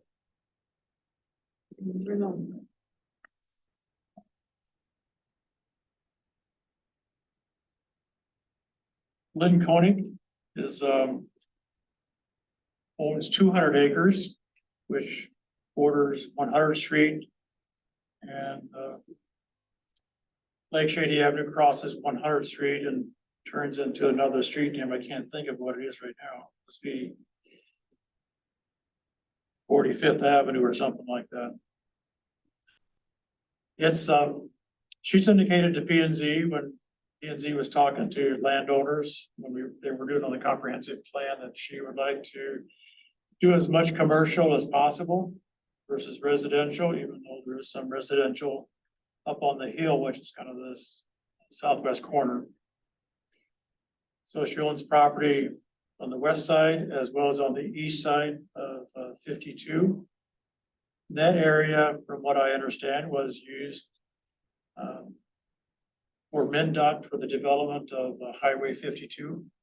That was he sold the land for dirt for the ramps and things like that. So a lot of that's was used for construction of Highway 52 interchange. And again, the road on Minnesota Avenue went through that property. That's why it's split with the smaller portions, that smaller block on the right side. She's indicated to me, and it's been a couple of years since I talked to her, but she's right now planning on working with Minneapolis developers, Twin City developers. Prefer to do anything with Rochester developers for whatever reason, so. Ryland is it, she owns this, but what about, and this little guy over here too? Not that. That's owned by private owners along that there's several houses up there, What do you mean by the other side of 52? Right here. right there.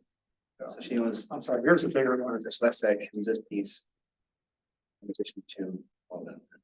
Yeah, right there, the blue highlighted. Cause it's kind of goofy. Oh. Shavers, okay. She got a lot of land. She does. And that's not all I know from her, from my conversations. with her. He still lives at the property, Part-time. the driveway where that curve starts to bend back to the east. So the last slide, or second to the last slide, is kind of a summary of. So the potential for what we just showed here is like 650 acres. 640 acres, I'm sorry. And for reference point, the population of 2000, 2010 and 2020. With our projections that we did for the sewage treatment plant design was to be 3,000 in 2030.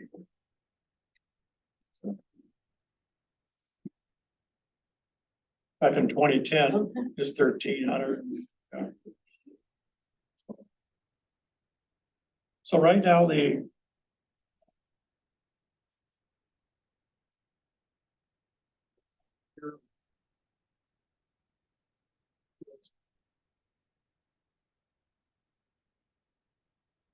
plan itself is designed basically for a quarter of a mile south of 100th Street.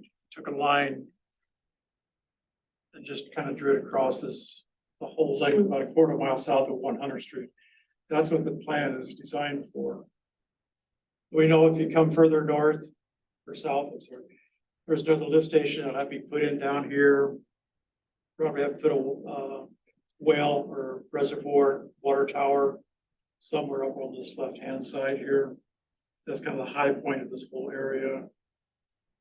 Right now, our reservoir that's up currently up here the pressure is such that there's maps showing that the water pressure is good for this quarter of a mile through here for the most part. Without having to do another well or reservoir. Should you say reservoir, not necessarily a well, but a reservoir.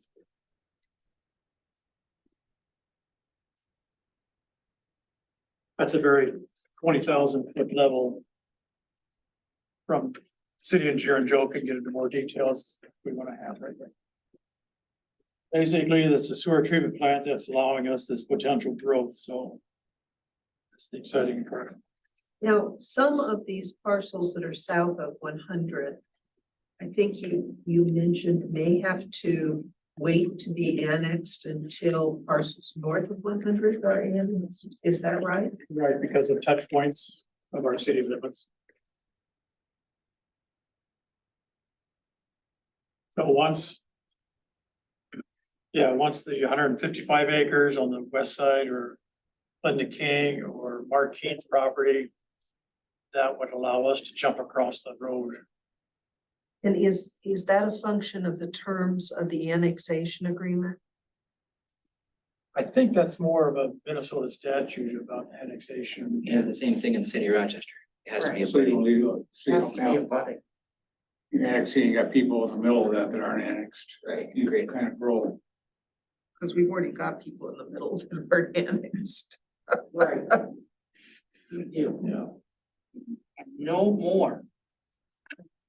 I want to go back to your question too. You were asking.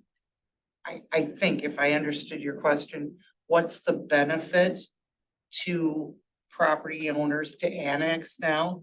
I mean, obviously, there are a lot of benefits to the city for them to do that. I'm guessing it is benefit to them to have municipal services, utilities available to them. The other thing is we typically know that land values are only gonna increase, right? So the advantage would be to get in now while it's still 4%. Sure. Before it gets negotiated. I think 2015, is that That's when his last one our was signed, yeah. last? And I think, did I share that with you? That annexation agreement? I think it was, I don't remember seeing it. I don't remember seeing it, but So it would be a future land use map comprehensive and the design plan. For 2016. And ICC guidelines went out earlier. architectural. You got those, right? architectural, Orinoco architectural I don't think no control. ICC went through. Was that sent to the EDA? Is that what this is? No, No, That's that's the the design. economic Here, design. This document right here laying on. This one This here. That was sent I out got to all EDA. this from the same email. Okay, Yeah, that looks. Okay, I just didn't, it wasn't listed here in the minutes, that's why. I printed it all off. and then I I, feel if you can hear the more than I already do. and then I also sent to you, oh, and the comprehensive plan. And I already had this printed out. This is, Oh, Yeah. okay. that's mine from city council, just having it up. And then I followed up with another email from forwarding Jamie's additional bylaw and stuff. Right. Okay. So in summary, on the last page, it's just, we talked about our proximity to Rochester, the EDA. It's in place now going forward, our planning and zoning, dedicated city staff council. Engage residents and also just our age-friendly community, which we're kind of kicking off from housing for citizens. Senior citizens in particular, but we think that's a key part of our growth as well for people that want to stay at home, stay in as long as they can, or in the city. If you had Ryland, it sounds like we've got a lot of really good data here and coverage of, you know, people that want to have their land developed or be developable. Have you had businesses reach out to you that don't have land in mind yet and say, I'd like to put this kind of business in Orinoco, but they haven't been paired yet with the developer with land? I haven't had those conversations. I've had conversations with some of these people, the landowners, but nothing. There's an idea that doesn't have land yet. I mean, as far as going down. Last time we talked about a bank, I haven't approached anybody about the interest in that type of thing also. Well, and The reason, there's a name that I gave to Sunny of a fellow who lives in Orinoco, who is a developer. And he might be worth following up. He is doing some development down in Rochester, and he might have some interesting ideas about Orinoco too. Is it, what his name is? No, You do a lot of Hart Farms, develop most of Hart Farms, Southwest. I don't think it's restaurant development, almost doing it, but I don't remember. I got his name out of those bulletins. I know there's some, large Right. property owners in the. Like people that TLM Properties lives in town here. It's Marquine's brother. Riverwood Hills. Cul-de-sac has, but it's township too. Can't think of his name right now. TLM Properties of Mark Keen's brother. Yeah, I think that's his brother. I could, This might be a long shot, but I know up in the cities, a lot of as the sprawling suburbs started to develop, they built bus stops, you know, way out. And with what Mayo has done with all of their ride shares, they seem to me, I was a little shocked at how close to campus they actually are. You know, so why, is there a possibility to start conversations with them to say, you have how many people coming from all of these suburbs up north? And we have land, you know, that's available, you know, and then you start creating like a hub almost. Right, You know, where regional it's- transportation. Yeah, regional transportation center type of thing. Yeah. And then you can really ramp up commercial and, you know, things surrounding that. that's. That might be interesting to Lynn. That's kind of an interesting idea. Yeah, It looks to me like our corridor here on both sides of 52, right around 100 is the area where annexation will be most beneficial. Because these areas are gonna be the areas that are gonna be most easily commercially developed. And that's, there are lots of different areas that we could look at, but this is the area that calls to me. yeah, and you'd almost want it like not exactly on the highway, maybe one lot in, so then you could still get higher priced commercial developers to do right on the highway. That's right. I've had conversation or with Tom Gather and part of this R2 property. We talked about over here. This area here. And he was mentioning about the idea of having like you're talking about, a park and ride Yeah, tied to close to this R2 property. He's talked about it one time, and I thought the planning and zoning talked about that too, but I thought there was one of these maps. It was identified as a parking area or park and ride, so probably noticed the construction down on 75th Street now, on the southwest corner. Yep. And the interchange, they're starting to move some dirt. So that's gonna be a large several hundred parking area. And they're relocating parking spaces from the IBM campus out to 75th Street. Oh. So they can come further out, so they can take buses from there in versus driving all the way in. Because they're hiring more people, but IBM needs the property too. For those companies that are in the IBM campus. So this idea is a hot idea. Mhm. And if IBM is going in from 75th, maybe it's an idea for Mayo to have parking out here and shuttles that run into Mayo. Rochester is spending, you know, how many thousands of dollars to run Elm Hills Drive next to 125 Live for a ride, a parking ramp there for a ride into the campus. So they're thinking about $1 million parking ramp there. They've got 3 or 4 speckled around Rochester, don't they, Yeah. off Second Street? But I'm just saying is on, Southeast. but they're gonna put a ramp in. Cause the clinic has taken some of the property down there, and put buildings on that their employees are parking on, so. And people are still gonna drive into Rochester, and park in the ramp in Rochester. Does anybody know how many people of our population here in Orinoco and then in the township in the adjacent areas, even as far as Pine Island, work for Mayo and have to go into campus? There's been some Minnesota Campus. It's another organization that kind of keeps track of populations and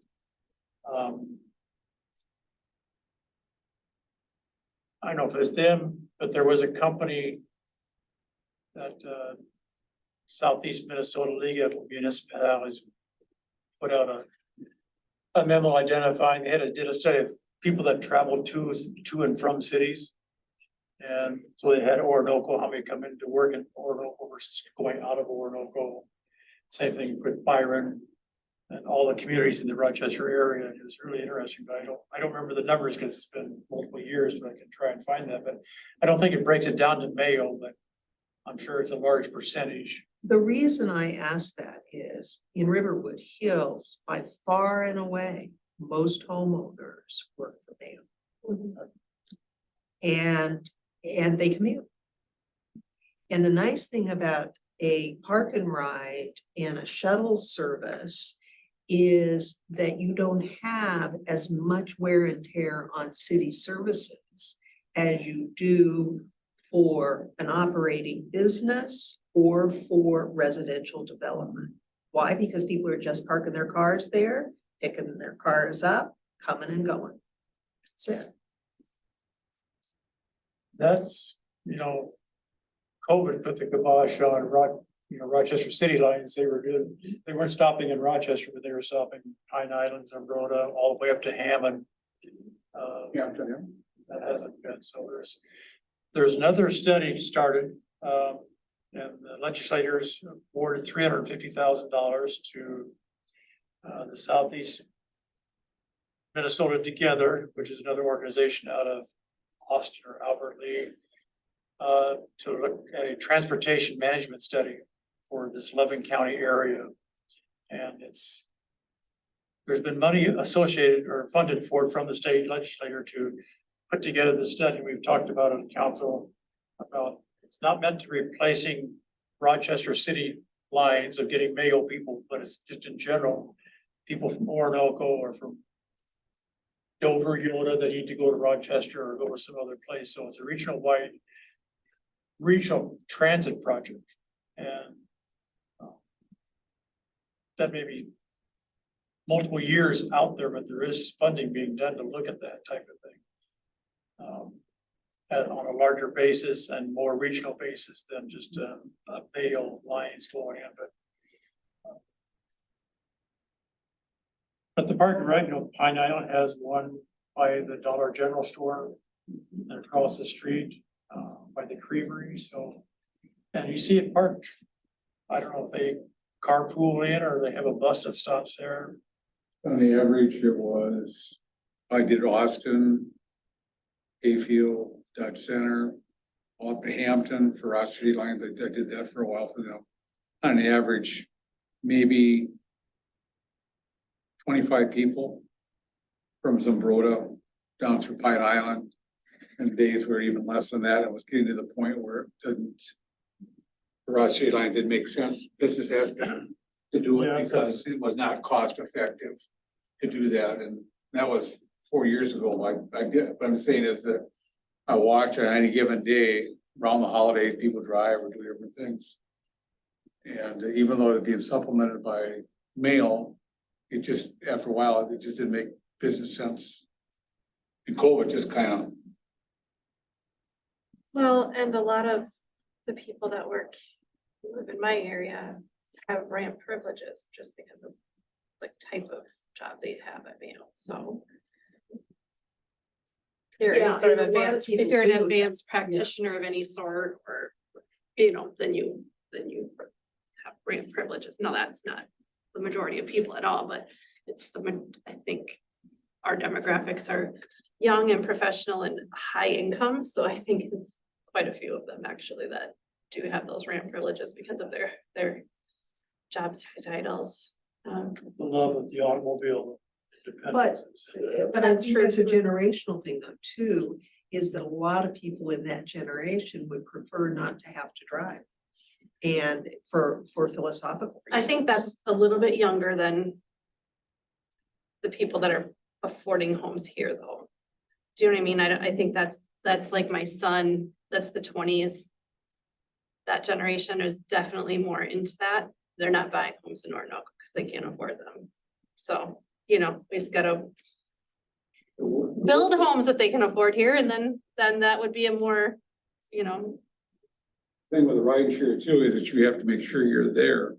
In other words, you can't stay after work, you can't do election, I mean, there's a time frame that you have to be there, or you gotta find a ride home. Want to filter. And that. Target driving orders this or- kind of thing. I see if this restaurant starts up here in the corner and that ground gets broke there, and people actually start to see some dirt being moved, I think that it's going to start some things around Orinoco, say people are now starting, we better get it on the ground floor because it is cheaper. It's only gonna go up in cost as everything goes up here. I was gonna add some money to it once the sewer's up and running. They go, well, my land's worth more because we have a facility, so. Not everybody's gonna get the damn land cost either, though, right? The two sisters.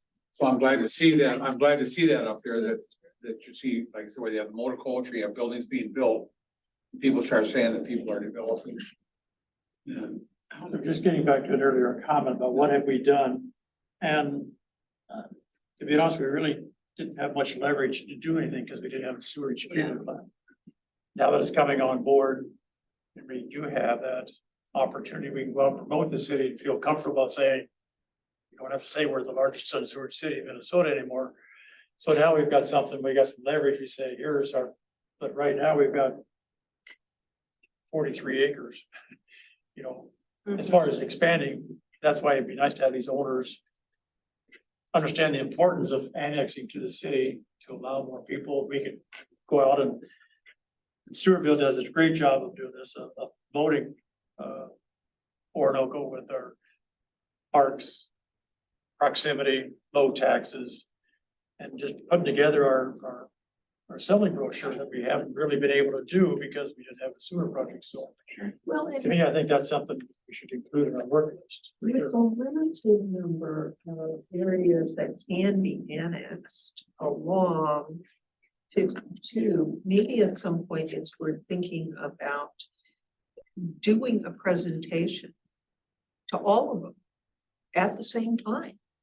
Because what it does is it pits them against each other in competition to get in as quickly as they can. And the sales package is what's presented to them. We're now in a position to do this and we have funding to do that, and we're looking for ideas and gee, folks. We want to work with you and Yeah, And, make it happen, so I think that's. we're open to ideas. And we have the newest wastewater treatment facility. Because nobody's built one for 50 years. So, a couple of takeaways from our meeting, and we get one more discussion here, hopefully very quickly. So we need to reach out to Joe on the drain field discussion. And, reach out to Mike, president of People's Cooperative. Having a discussion with him about Orinoco Crossing. Yeah. Is there anything else before we talk about budget? I just wanted to touch base, because you were involved with the age-friendly survey. And that I don't know that I've shared, but that was surprising, right? Showing what our average age is based on the respondents. And one of the highest median incomes in the state of Minnesota. So our average age, and I think we already shared this, is 36 in this community. Really? 36. And yes, we have a really high income, but we also have a high wealth disparity, which is why we were able to get, part of why we were able to get the funding, along with Ryland's hard work on boots on the ground work to get the funding for the state. So it is a unique, it's a unique community in that regard. We need to diversify a bit. So we could maybe get that, I could send that. If you want that information to- survey, with the survey Oh, results, yeah, yeah. Yeah, Okay. and we're, And has there been any thought to, or maybe this survey contains this information? A survey that's really almost a qualitative survey rather than a quantitative survey. Surveying people as to why they located in Orinoco. What's most valuable to them in Orinoco, what they would like to see in Orinoco, what is most detrimental to Orinoco's future, what they don't want to see in Orinoco. I would love to know how the people who have invested in Orinoco feel about all of those things. and so we were just basically looking at older adult, like we were surveying not just the older adults, but the people who might know an older adult or care for an older adult or neighbor or whatever. So we were really focused on that, but it does touch on a lot of those things, like why do you want to stay here? What will prevent you from staying here as you age? It, it goes into, we asked, So it's a segment of the population that you've already asked some of these questions but we to. asked everybody to fill it out. So, Oh, okay. yep, and then we asked age on there too. So, because, not being 46, I know that I will be older and what will I need to stay here? And, we ask people to answer that way too. We ask them to answer as a caregiver, maybe for an older family member who lives here or a neighbor. So Is that 36 age, I'm thinking like heads of household, but is that inclusive of children too? Is that accurate? It's an average. that's the census data. Okay, cause I was blown away at how young that was. I mean, where'd all these young people live in Orinoco? I would assume that our population is older than that by quite a ways as far as household. That's, Downtown. So, How many, any ballpark idea how many people respond? that's that's US Census data. 36? Age 36 is the census data. Do we know what the median is? So we can get you that survey. It's Half just is all in half it. higher than that number, half lower than that number. That's gonna tell us more about the ages of the people who are here than the average does. So we're. I would say it'd be higher. Maybe higher, age-wise. That's what I'm wondering, is on average, are we quite a bit older than Rochester as a whole by a percentage basis? Or are we quite a bit older than Byron? I would assume that we are, just because of what she was speaking to earlier. I feel like Orinoco is half new development, higher end homes, and half older Orinoco with, I would expect to be a much higher average age. So I'm thinking we're an old community, older. Right, and what we wanna know is how many people are on the younger side and how many people are on the older side, and that's the median that we wanna know. But what I think part of what is unique in this situation, like involvement, community involvement gets tricky when you have such a young population because they're raising young families. That's volunteer. Because when I run Meals on Wheels for 8 different communities and almost all of my volunteers are older adults, 60 plus, I would say. They're the ones that have the time. All of my Meals on Wheels participants, or all my Meals on Wheels volunteers could be participants. Not all, but I'm really trying because, like the food shelf, we're almost all pretty young. And so there are great places that we're, But one of the things that we balance against the older population that wants to stay here are the younger members of the population that we want to have stay here too. And so they're different needs, but I can imagine younger families want particular things in Orinoco. They would like to have, the ice cream shop, or they'd like to have a daycare center, or they'd like to have different things than the older folks want. And so knowing where our population is could help us know where to pair things together, because there may be some pairing that could be done. Yeah, intergenerational is really, Exactly. important. And where we can do some things for the younger generations and some things for the older generations. Yeah, and that's part of our mission. We're still working on it for age friendly, but it's for all ages. We really want to make it, a good place to live for everyone as you grow throughout life, not So just. here's some Wikipedia information. Just pull that out of your folder. So it's got 2010 census data, and it talks about different Demographics. graphics. So the median age is 36 years. That's the median? The median age in the city was 36 years in 2010. 36.5 in 2020.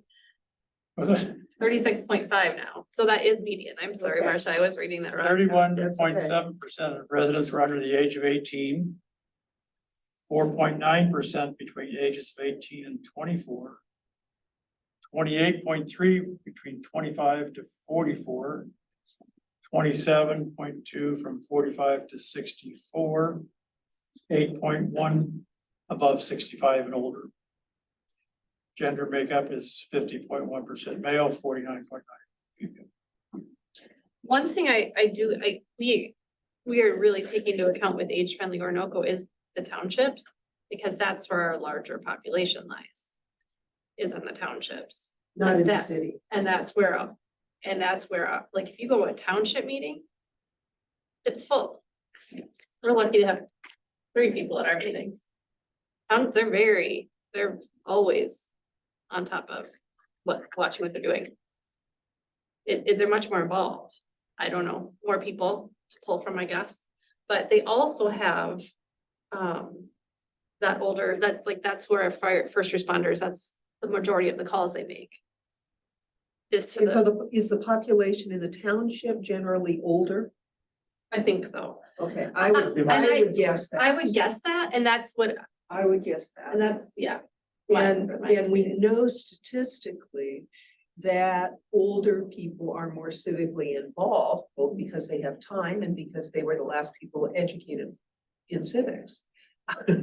And so they tend to be more involved in community government and in community activities than younger people who are working full-time, raising families, and hardly have a moment to themselves. I mean, and for the most part, didn't receive very much civic education. So I think maybe that might explain some of these differences too. I think that I'd just be really interested to see both the older generation, of which I'm part, and the younger generations and what they want out of Orinoco. I would love that. I know in this, if you guys all got a chance to look through this, there was a little bit, I don't know a lot of the people that are this. And so I have no idea their ages or their backgrounds or anything, but they got together and brainstormed and had a design, economic design day, and they clearly got together and, but that's just a tiny sample of the community. It'd be really cool to do that again in some fashion. I don't know how you guys feel about surveys. It went okay. It wasn't as great as we had hoped. I think it actually was okay. Sent it to 1,500 homes, So it went out with Through the the, mail. it went out with the newsletter. went to 55, our zip code 55960, So we included the township and the city. 100 responses. Something like that. Median age The of one thing I think, 60. one thing I do hear about from residents, this is the case of somebody that had to move out of Orinoco to Rochester, say you want to move back to Orinoco. And the other thing is that township people, I think, would really like to move into Orinoco if we had townhomes, flat entry, Interesting. senior home housing. I think that is something that the township would appreciate being able to have. We've never had an opportunity to develop that. That's what this R2 property would look great up by Gas and Go. They might also like convenience, being Yeah, able to go market. to, be Yeah. able to go to a market, be able to get their hair cut, Mm-hmm. be able to have a doctor or a dentist. Yep. Or an accountant or somebody It's a that they need. could, because as they get older, driving is not as desirable. I think that that was something I was thinking about too with reading in the original land use about the pathways that are all interconnected is if you're intentional about doing that and making it so you don't have to drive everywhere and you can walk or you can ride a bike, on those paths, it's very interconnected community. You get, people that they can go Yes. walk to get their groceries or go get ice cream after dinner with their family, and not in a car. They don't have to load up Can't everybody and imagine. drive to Rochester. The kids that go through River Park, and down through the park and up through Cedar Woodlands to Gas and Go. It's like Right. the best thing ever for them. They think it's the best thing in the world because Yeah, to a gas. they can go by themselves Against gas to a station, but- gas station to get an ice cream treat and, Right. that independence and That's my kids' age and stage for sure. yeah, they They're just, excited. they love it. And Yeah, so for 100%, the more we can connect and our dream, of course, is just to figure out how to connect west and east side. Because right now we're so divided and We're working on we are working on it, but it with that's, MinDOT to get a fence Yeah. along. so, 52. but yeah, We have a plan to develop the Lake Shady Red, the river lake bed, I should say. And it's all predicated To go on getting a underneath? fence. To go underneath, Go underneath to go underneath Mhm. 52? by Alice Park. Yeah, we have it right now. We have a passage under 52 that was put in there when we in 2016 said we took the dam out and reconstructed the river, all that construction equipment. We had to get that in there. So we worked with MinDOT and they agreed to leave the trail that was put in there. It's a rock under both Lake Shady, northbound, southbound. It goes there so that we do have a path. It's just a matter of the liability of wanting MinDOT to put a fence along from one river to the next river along the east side of 52. And that was agreed to back in 2016, and I've been working with the MinDOT traffic manager, District 6 manager to adhere to what they agreed to. And so far, they agree it needs to be done. It's just a matter of when. I don't think it'll happen this year, but I think we have enough documentation from the discussions of MinDOT people and with the county attorney at that time, or assistant county attorney, that there was an agreement, instead of buying the peninsulas, there's 2 peninsulas that go in. And so instead of the county, i.e. city buying those peninsulas, they would put a fence in. So there's no trading of money because the project didn't have money to buy those peninsulas. So there's emails indicating there's an agreement to put a fence in lieu of buying. So we're trying to leverage those emails to get commitment to do that. So. That's great, because I mean, I think that sort of lends itself to the development of a concept for Orinoco that then allows you to have the kinds of businesses that meet the objectives of the people that you want to live in Orinoco. That's great. Yeah, it'd be great. That kind of answered your question. I like looking at this a little bit, the strategic areas of action and like things that in 2016 they talked about. And one of the exciting things is like, you know, they were talking about a 5K race, an antique car show, and I'm like, huh, we've done those things, and I didn't even know this existed. And then there's and then the park concerts. I don't know if any of you got, I don't think I saw any of you there, but they turned out so good. So I feel like we are moving that direction of trying to involve more and more people of all ages. And then, but I do think, I was gonna ask you, Ryland, were you here? You were here, you were on council, you weren't mayor.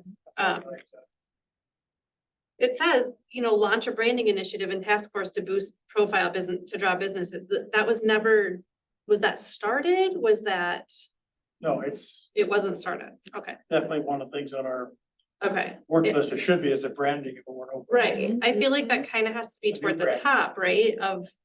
And creating that positive one-page profile aimed at businesses, developments, developers. So I don't know how to, yeah, I feel like that needs to be one of our. Number one. Yeah, I think so. Yeah, stuff. it's the gold rush. Quite literally. One of the bigger barriers that I think we're gonna run into, or at least to some degree, in some of these parcels of land are developed, you're running into is the adding cost of land or the land price, right? I mean, the idea of bringing the business to Orinoco sounds great. But if you're not getting that discounted land relative to putting your business in Rochester, it makes no sense to move your business to Orinoco. I mean, there's just not enough households here to support most businesses. And if the land costs the same in Orinoco as it does in Rochester, Northwest Rochester, why would a person want to move their business to Orinoco? Yeah, The only tonight at the, was I had to come here as a city council meeting, they're talking about 8% increase in taxes in taxes, and there's a whole group going to ask why. in Rochester. In Rochester, and every year Rochester has been going up 7 to 8%. 9% for next year. What I'm just saying, it's been going up when the average thing has been maybe 1 or 2%. And then last 10 years. And so to come to Orinoco for the tax reasons, why is it? Because you can drive right in around. I solely see that some of this land you want to annex. You talk about the townships. If you had one level townhome or one level homes, they would sell so fast in Orinoco, but it's coming. And to get the developer to come in and see this or be able to do this and start that, people will move out. Then you can get your people from the township to move into Orinoco, and then the younger people take over the people in the township because it's bigger property, they're younger, they can maintain the property, where the older adults want to come and do a little bit less. And I think that is, I see it coming really quick because of the cost of my taxes going up on the house in Rochester is. Are you saying though that they're quite a bit more affordable in Rochester than they are here?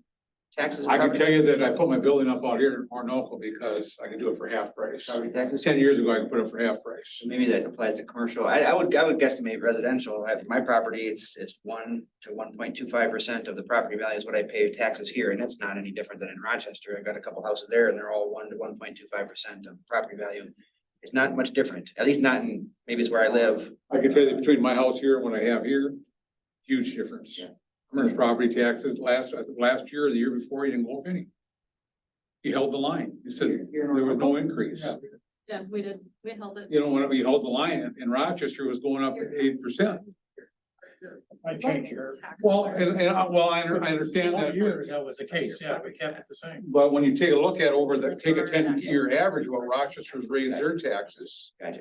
compared to what Orinoco has The done, percentage it's immense. It's huge. But that was really But one it's to thing. get some of these people to have $7 million pie in the sky, when you said 7 million up on the corner and he wants more for that. I take a look at that and he really doesn't want to sell it. Yeah. He really doesn't want to develop and sell it, and do things. And City of Orinoco has the lowest, around 42% tax rate.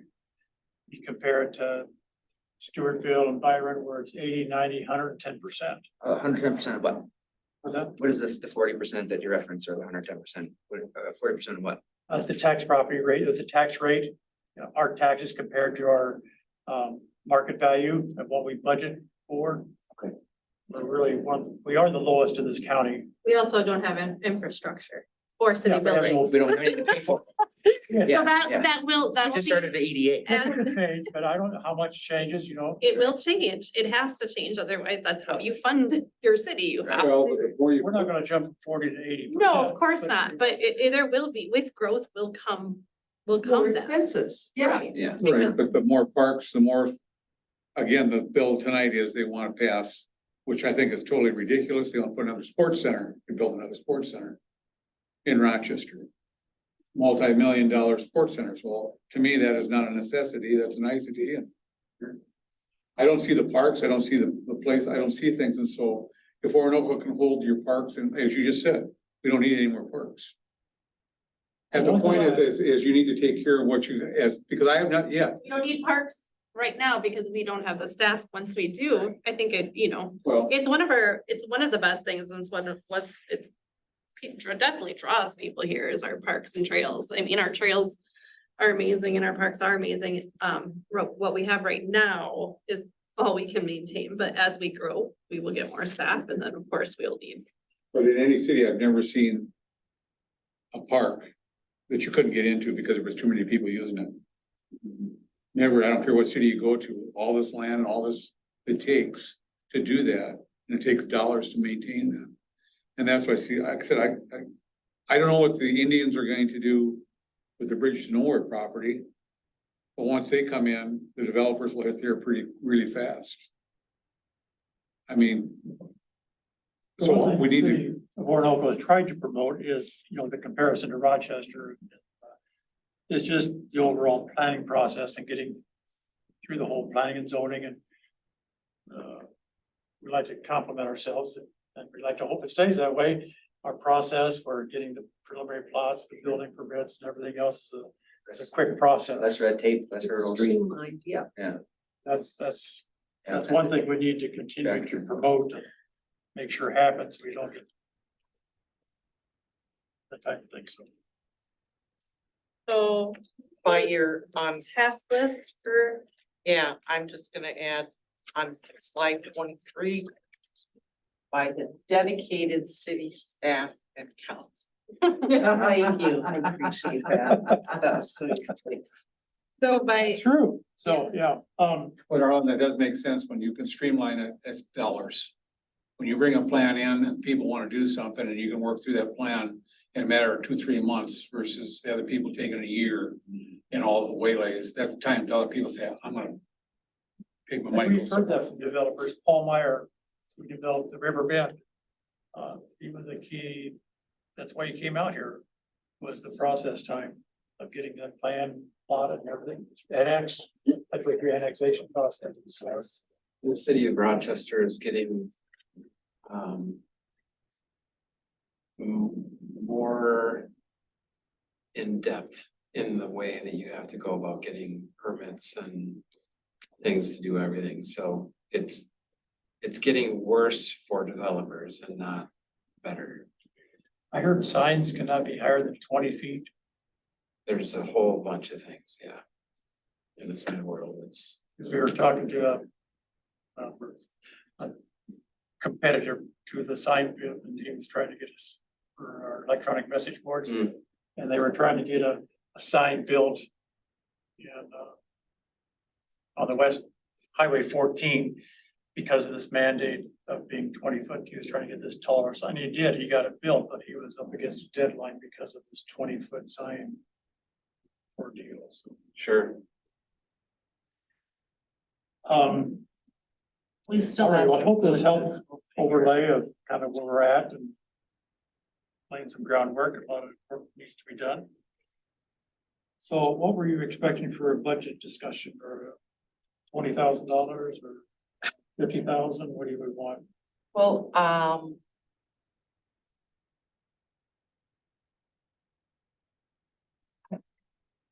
I thought we budgeted something for E EDA.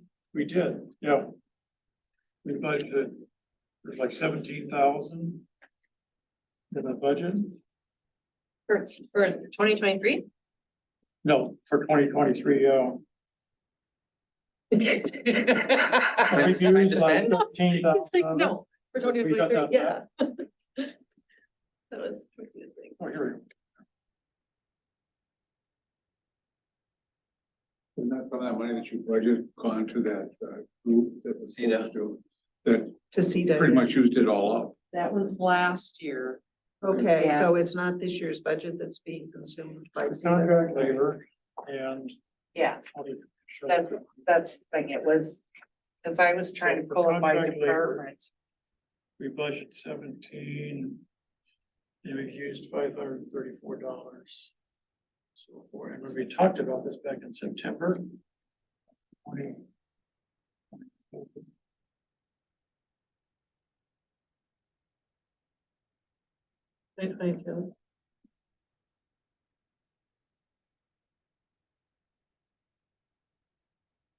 What was last number?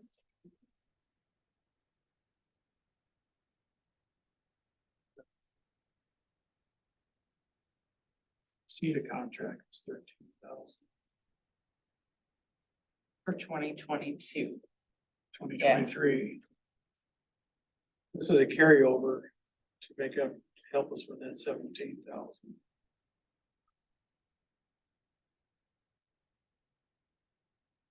But for the contract labor. There's, I'm not sure what that's planned to be used for. That was my project specialist was in there too. I was looking at,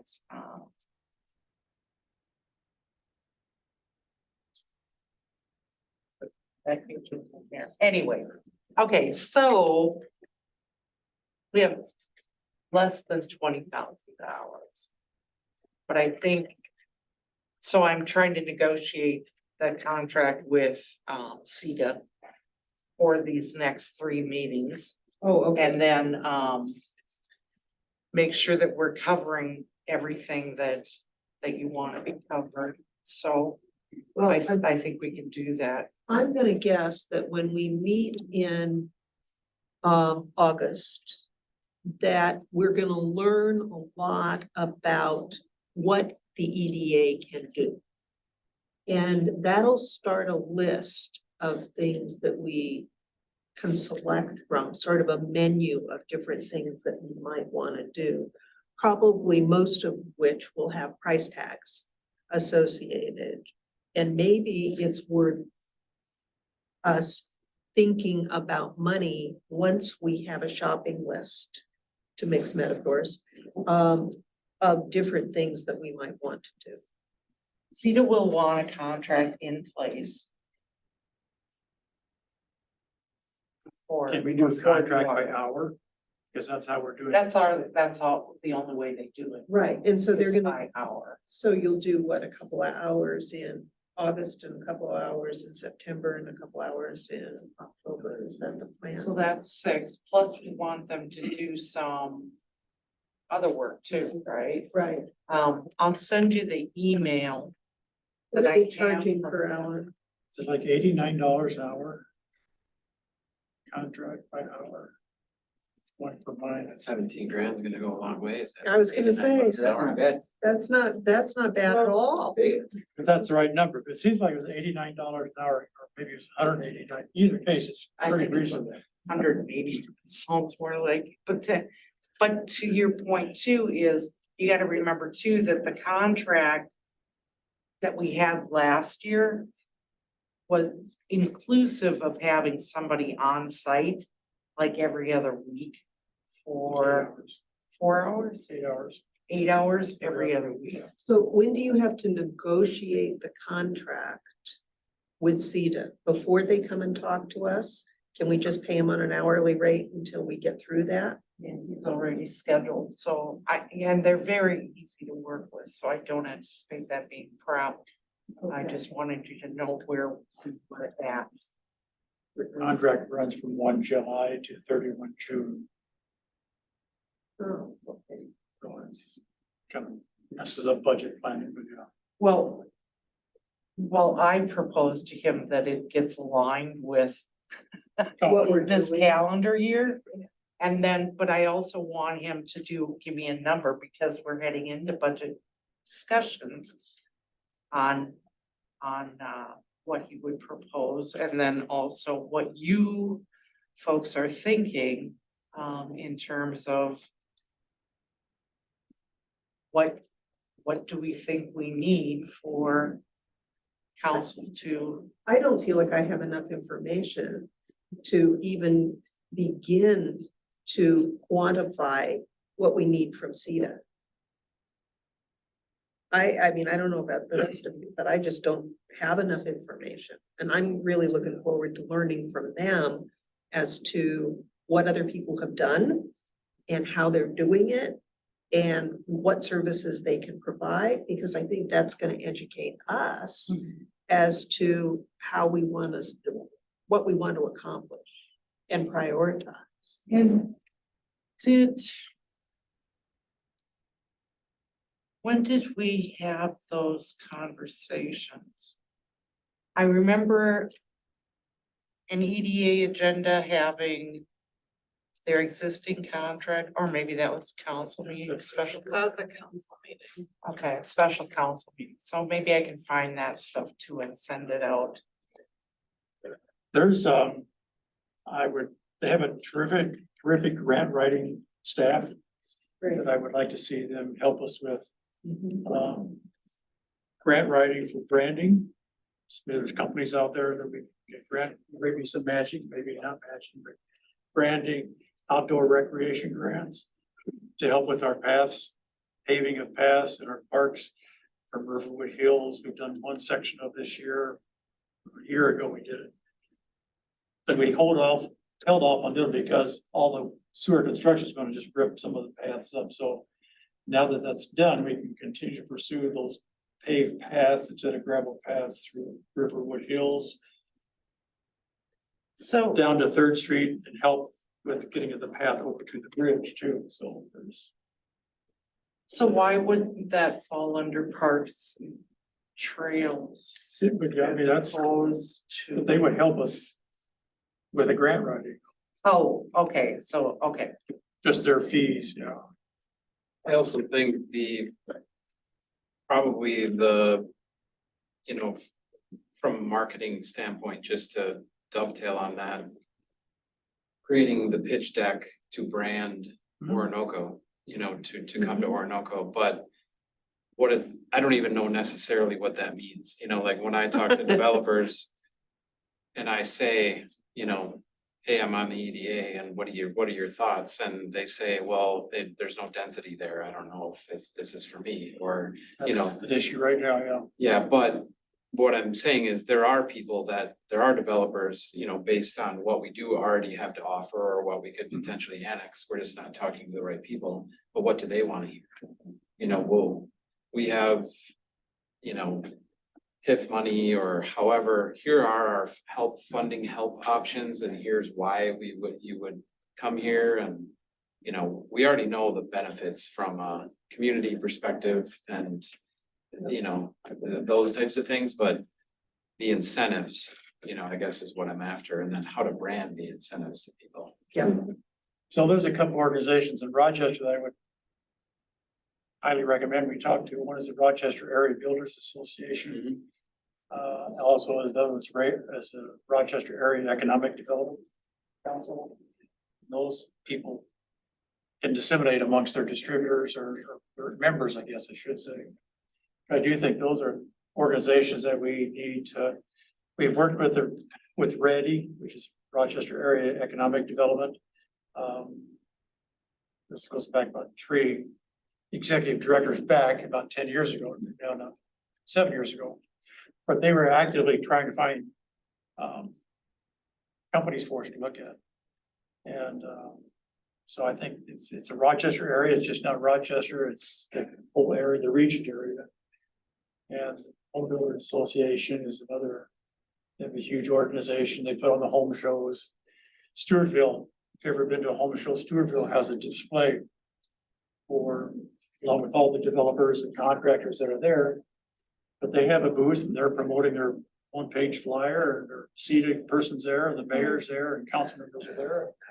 They're getting the word out, so I think that's definitely a place we should consider. Well, and what I see is a cornucopia of information and options that are available.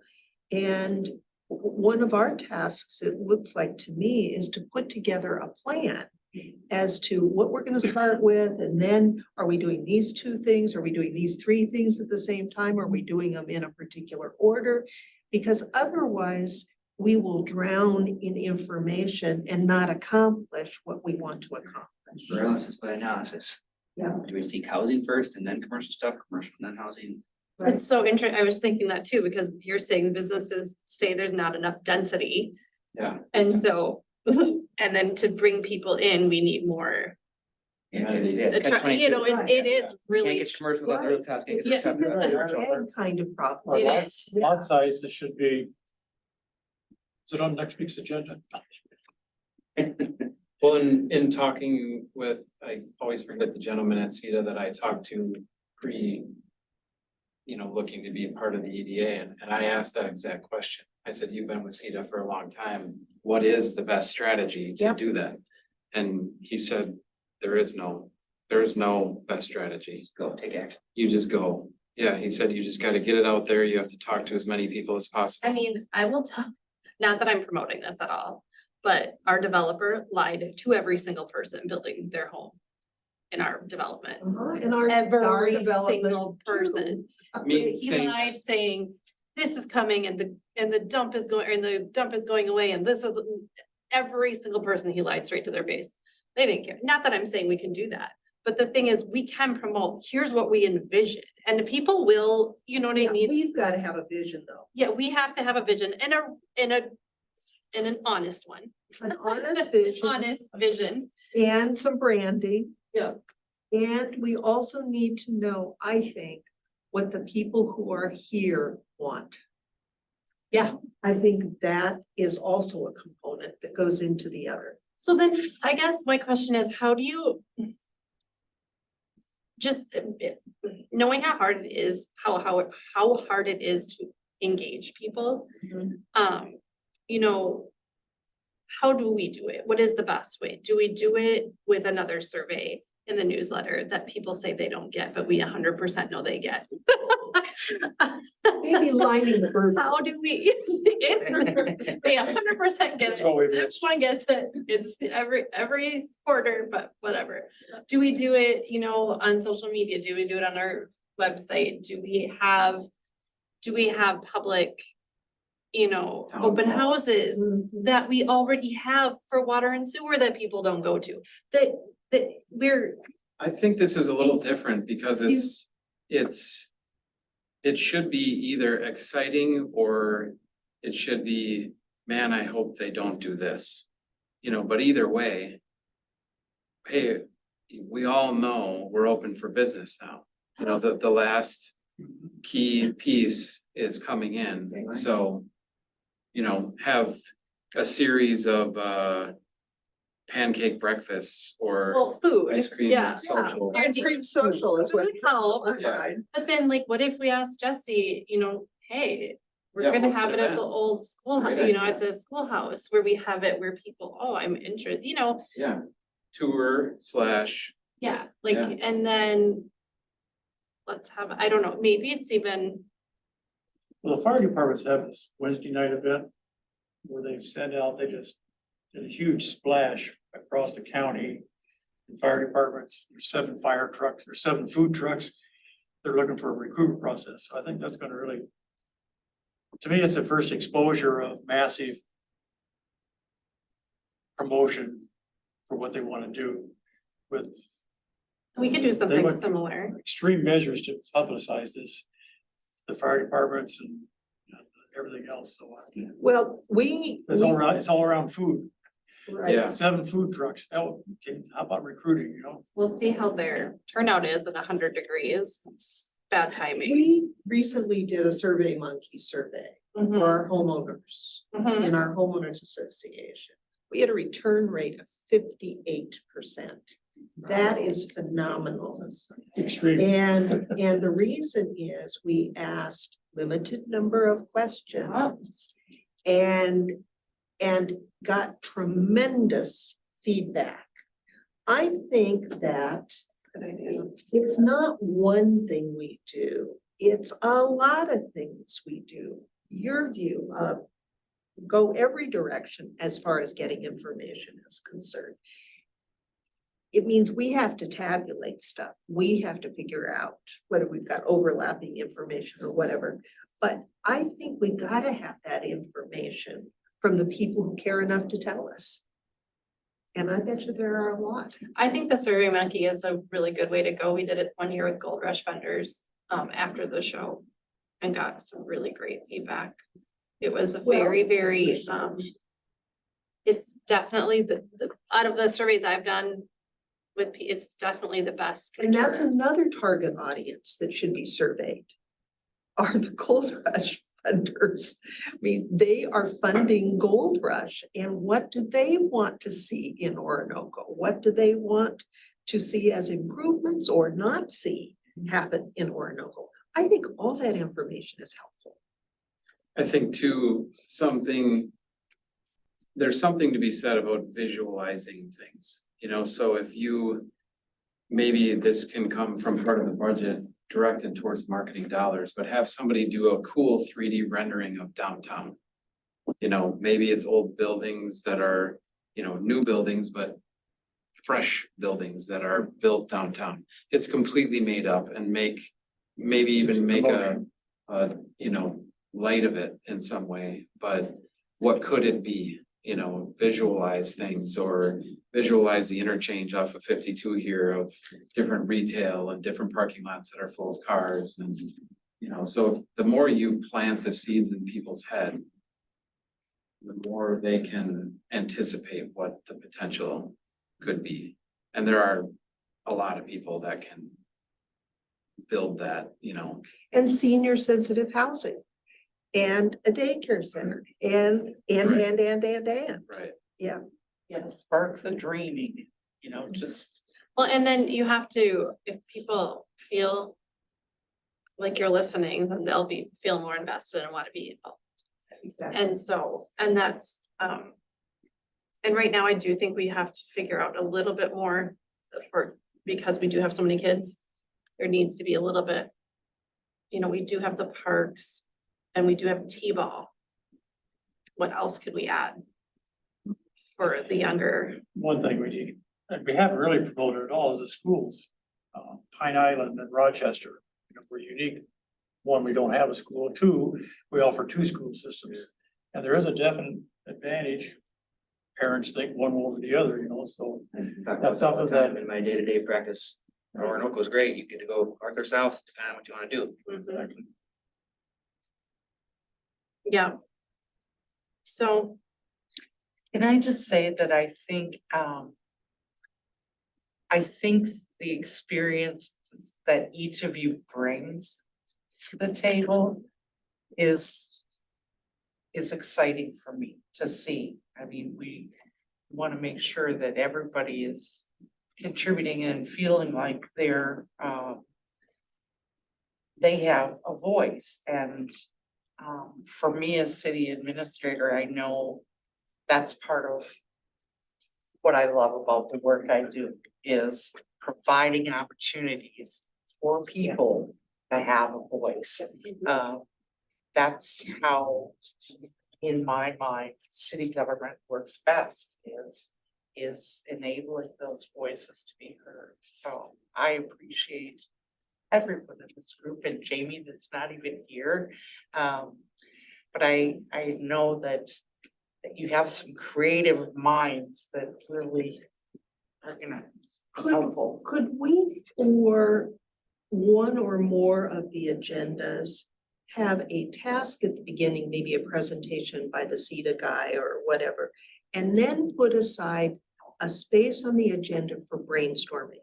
Because what I see when we get together is there are a lot of ideas that go back and forth, and we generate enthusiasm and we begin to focus in on different alternatives. And that doesn't really, until somebody makes a motion, doesn't fall under Robert's Rules of Order. But what it does do is it moves us forward. And I'd like to see room for that. I don't know how everybody else feels, but That's, to dovetail on that, I mean, that's a really good idea, because that's what I was saying in last month when, you know, the rules are gonna be the guide rails, and generally speaking, once that's set, I don't like to talk about the guide rails anymore. You know, exactly. let's talk about actually getting things Right. moving forward and getting done, and ideas and brainstorming, and yeah, I think that's a great idea. This is a visionary stage. And I think we need to play with ideas. Well, and we're gonna constantly battle as we move forward between what we want and what's coming to us. Yeah. You know, there's gonna be people coming out of the woodwork that are gonna say, I wanna buy this land, I've already talked to the owner, and let's get this thing annexed, and here's what I wanna put there. And we're like, you know, I don't know, you know, does it fit in what we've thought about, or, you know, it's not gonna damage anything. And maybe here's all the positives that are gonna go with it.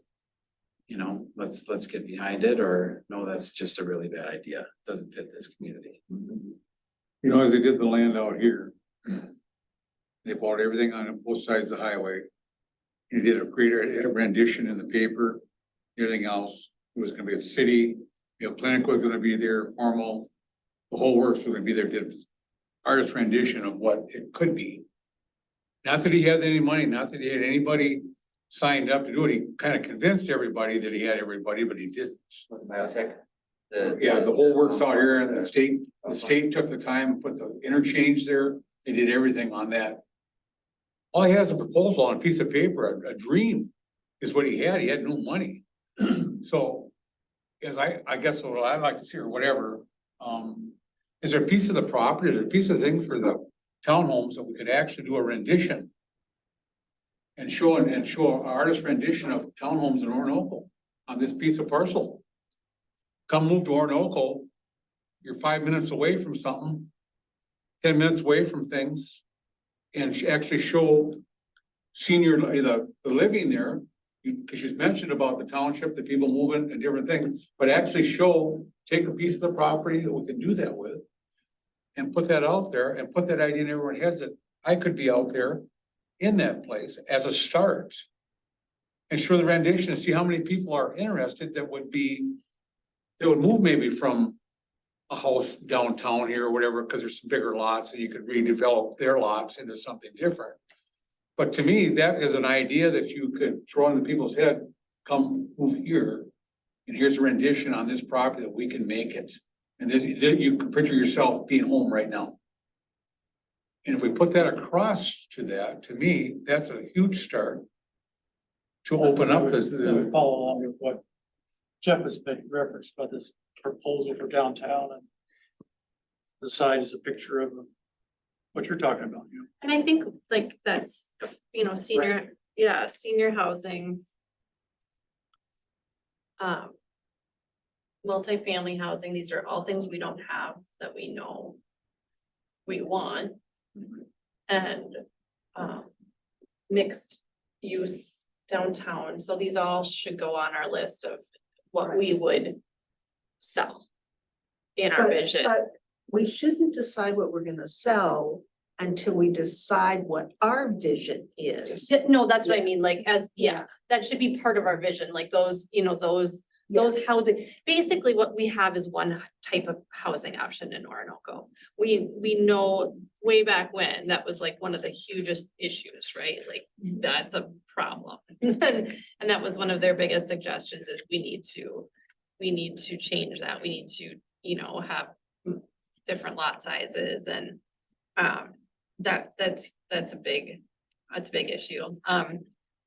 That everybody, But I think these are all mechanics. When we talk about how we're gonna sell stuff, we're talking about mechanics. And until we have a vision that we yeah, understand and agree on, we don't have anything to sell, to be honest. We have to gather information and discuss and brainstorm and what would be a good idea here, and that's what we can ignite people's interest in. And my mind keeps going back to the land acquisition costs, hey, we can build around, sell townhouses, but who's gonna sell us the land? I know. Or sell the developer, sell Right. Don Hurley, or sell the fella from the other side of Orinoco, develop all this stuff, but who's gonna sell them land at a cost where they can still make a profit building their townhouses? Because if we can't acquire land to build townhouses at a reasonable cost, if the builder can't profit, who's gonna build townhouses?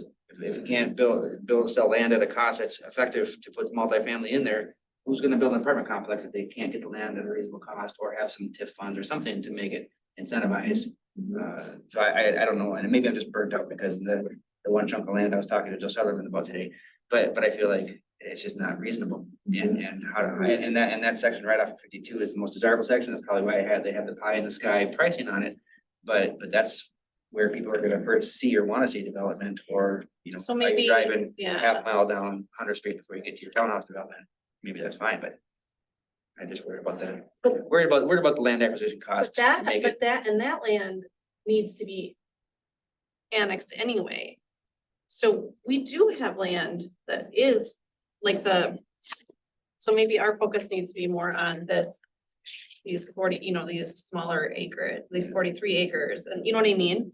Like really finding somebody to hopefully come in there. Did you guys read there was a person that prepared this, Bridget Tuck of the University of Minnesota Extension. Do we have a grant for this? Is that? Did we have a grant for this? Yes, so Okay. we put together a proposal for a Okay. $1,500 grant that promoted allow those people to visit us Okay, for a day. so cause they put a kind of a community vision, and one of the biggest things it says, we did not see a clear vision for the future of Orinoco. And that's the number one, that's the first line. So, planning process would be extremely helpful, 10 to 15 years, we're there. Well, not quite, but Well, but Um, you've probably been through these kinds of exercises before where you tried to put together a vision. And there are a lot of ways to do them, but one of the ways to do them is to get out your easel or something to write on, and you just write ideas and ideas and ideas and Yeah. ideas. And then we can start to sift and sort. well, and I even thought that when we were talking about the schoolhouse, I'm like, what if we even just had sheets of paper and people write ideas and come Yeah. in and write ideas That's on what we it? did in 2016. We used Oh, Post-its. yeah, That's how I got drawing. I still have the 3x4 easel, Pete. We Yeah. just wrote exactly what you did Yeah, yeah, and we then transcribed people- it into the details. right. and that's part of the brainstorming process. And I think we get going, but it's only at the end of our meeting time that we finally get to the brainstorming, which I think if we got through that, we could choose those things that we need to investigate and choose those things that we want to jump on right away. And I think it'll come together. And from those ideas, we could have ad hoc committees. Or Right. assign names to come back, gather whatever that information is. And come back to the next meeting and just kind of keep the discussion going. So And I'll commit to working on the really distasteful part with Sunny of drafting the bylaws. Right. I'll be glad to do that, and then we'll get that behind us and you won't have to worry about it. 5 pages. 5 pages. We'll see, we'll see. One of the, or two of the things I wanna mention is, one, to your point, is defining the funding mechanisms that are going to be allowed by this group Right. will help, because with those kind of pricing, people are going to be looking for, well, I'd be willing to do this if Yes. I can get this kind of thing. Tax abatement or tax. Sure. And the other thing I wanted to mention too is, okay, so I have, Chris from CETA scheduled for the next 3 meetings. We're meeting on Tuesdays, 6:30. Is this group interested in doing any additional time? I seriously don't think we have that available to us, Sunny. Okay, Do I you? I just wanted to ask. What do you suggest? Are you saying like a Sunday? pre, That's all we have left. pre-CETA meeting or in between CETA meetings to digest and brainstorm? Well, I'm just throwing it out there to, because, sometimes these brainstorming sessions, like you say, once you get going, it makes it easy, right? So if you wanted to do like an all-day Saturday or, I don't think we're gonna know until my view is, until Chris starts to talk to us. And then I think it's gonna be clearer okay, what we need to be focused on. okay. I feel like we really need to form an action plan after that, I and agree. an actual process, because otherwise it does just kind of get. Yeah. We go in And circles. that's really what, my strengths, I'm gonna say are on the bylaws, the governance, that You and I. the stuff you don't like, Mm. but, the legalese, whatever. Although I have a creative bent, but that's one place where we are gonna rely on CETA more, is Mhm. that strategic planning, brainstorming, documenting those kind of things, the grant writing, and outreach. If we have to do some resident outreach to where, we get some responses that will help us. Research, I would call it. And Yeah. that's maybe where the extra time comes in too, Yeah. is hosting an event, like at Yeah. Jamie's place or, whatever, or on our own, going to talk to developers or, making phone calls and things Right. like that. Coming up with those talking points, Right. hard and fast ones that you're all speaking the same Yes, message. that's important. Just the- And I do like the idea of having that one piece of paper with kind of everything, or pamphlet or whatever, so you can lead with that. That's always helpful. And that goes hand in hand with branding Yeah, and for that sure. concept. I mean, I was playing here with just words, strings of words for branding, and I'm not capable of really knowing what sells and what doesn't sell. I can only play with words. So we may want to get somebody to give us some branding ideas early on as we're starting to form this. And I think it's one of those things that we would actually get interest in. We have a lot of people in that industry within our community. We have Perfect. somebody in Gold Rush already, and we have, Jesse. And we have that available to us if we just dig in, and maybe we would put out a specific ask for them to come to these and give us, Absolutely, absolutely. I think too, with maybe a talking point or discussion point with CETA when Chris does come in, I think we talk about funding, and there's a lot of different funding mechanisms. There's Southeast Minnesota Together, Smith, Southern Minnesota Institute Foundation, Deed has all kinds of economic development programs that we need.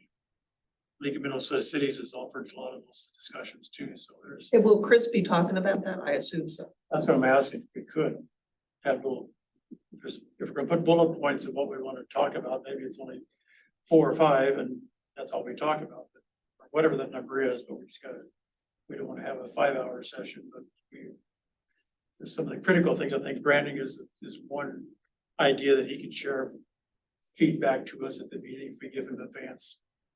Or have somebody within CETA that has done, we know they've done branding before. It's not a new issue, subject for them. It's just a matter of. We're starting with a clean slate, so what should we be looking for and have him share that Right. with us? Well, and then the question is, are you deciding what the branding will be for the city? Do you want input from residents on what they want branding to be? It's just a question. I think we take the feedback as far as what, generally speaking, the sentiment of how they want it to look and I what they agree. do want, what they don't want, and then we put together how to sell the brand and Yeah. get the brand going. We take the raw information and make the decision. Okay. Not to rush you along. Did we ever answer your budget question? No, it wasn't. Well, you'll get whatever the council decides, but if you have. I guess, but to talk about budget, I guess we just need to. You need to share with us where your conversations are going with Chris for next year. With your negotiations. You'll bring that number to the council, to our workshop, so. Well, and yeah, and one of the things we're talking about right now is he's come up with a list of, and I apologize for not including it in the packet, but kind of a list of what we have talked about the contract, including, I think we will be better able to say what we need once he comes and educates us as to what CETA can do for Orinoco. And he gives us an idea based on his experience with other towns as to the course that they took to accomplish what they set out as their goals. I think if he can tell us those things, we're gonna be better able to say, I'd like one of these and two of these and three of these. Right. So, Is that, not to offend anybody, but we've had that conversation with him initially when we talked with CETA year and a half ago. And we heard a little bit about that when he was here earlier this year, but a lot of his, he needs to come, there's no question. I'm not saying he should, but he's gonna put it back in our port about, okay, what do you want to do? And I think that's a good question from him, but at the same time, we want to have a little more back and forth discussion with his experience to really, now that we're established, we're getting going, so now we're not talking to council, we're talking to the doers that are gonna make it happen, so maybe we need to. And maybe it's a different scenario, now we have an EDA board versus before you're just talking to the general everybody. Now right, more specific. But I think we would feel comfortable saying to him, think about a town that is roughly the same size as Orinoco, and it had an EDA, and what did the EDA accomplish? So what can we reasonably expect to accomplish? I mean, Yeah, it's a fair question. I'm just hoping he has a good, he may not Feedback. have the answer, and that's okay. I almost wonder if we change the line of questioning, there was that one accomplishment, was it from CETA, talking about all the accomplishments of the EDAs in the various communities? You almost rephrase the question, I see that the city of Eoda did this, what did that do for the, it's a line item that might not mean much to us, but he might have the insight, well, here's what it did for the community, versus, you hope at the end of a year, you're not scraping for highlights, of we accomplished this and this and this, but when asked the question, what did it actually do for the community? That's good. Well, I don't know what it did for the community. And the but- same thing is, and how did they do it? And yeah, and then how did they do it? Yeah. And did they have to go to here and did they have to go, it's more, it's kind of reversing the question, so what I would suggest for a assignment is to go onto the CETA website. Yep. And go back and look at all the annual reports over the last 3-4 years, whatever they have, because there they identify cities by subjects and what CETA did. And take that line of approach and say, tell us more about what you did over here and what did it accomplish? Maybe it's in that article, or maybe it's the background that, Great idea. that's not in the article, but you can share with us and say, yeah, that would perk some discussion, I guess, about what you're trying to get to, I guess, so. I think that's a great idea. Well, and maybe, you know, just even zooming out a little bit, what's the biggest victory that a EDA had in last year? You know all of them. What would you say is the biggest, taking into consideration the tax base, which is the goal? What's the biggest victory that somebody had? Why was it? What's the next biggest one? You know, what are the highlights, so to speak? So it's, you know, more just to try to train our minds on targets and how to I pursue it. think one of their biggest accomplishments that you'll hear is setting up childcare, working with childcare people that are interested. And but let's see what he says. It's in this report, so we'll take a look at those and see what you see. Especially in the rural suburb. Hey, Jeff, you get to ask the questions. Sure. Like that. There's one at the last CETA meeting that went to, they worked with a complete county. Was it someplace out west, southwest, and the whole county together, they worked with them for putting up a daycare centers, I should say, throughout the whole county, because it was a low income, Mexican immigrants working there, and they needed daycare, they worked. It's an amazing story, it was in the annual, I don't know if it's in the annual report or not, but it was it's maybe on the city website as well, but it was just, what they can do is just, always just remarkable, so. And the resources they draw in to make things happen.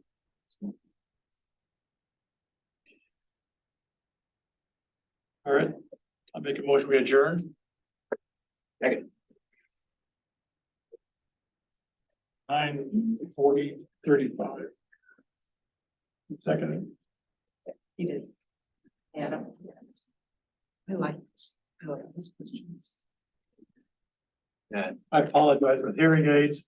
Yeah. I have no idea where the sound's coming from. What is the time? 9:36. Having Don't wish that on anybody. something to pull from that's already in the memory bank versus hypothetical. I agree. Yeah, it makes it more creative. But Chatfield is their, I think that's where their hub is, right? Chatfield, yeah, The CETA hub? yeah. And I drove there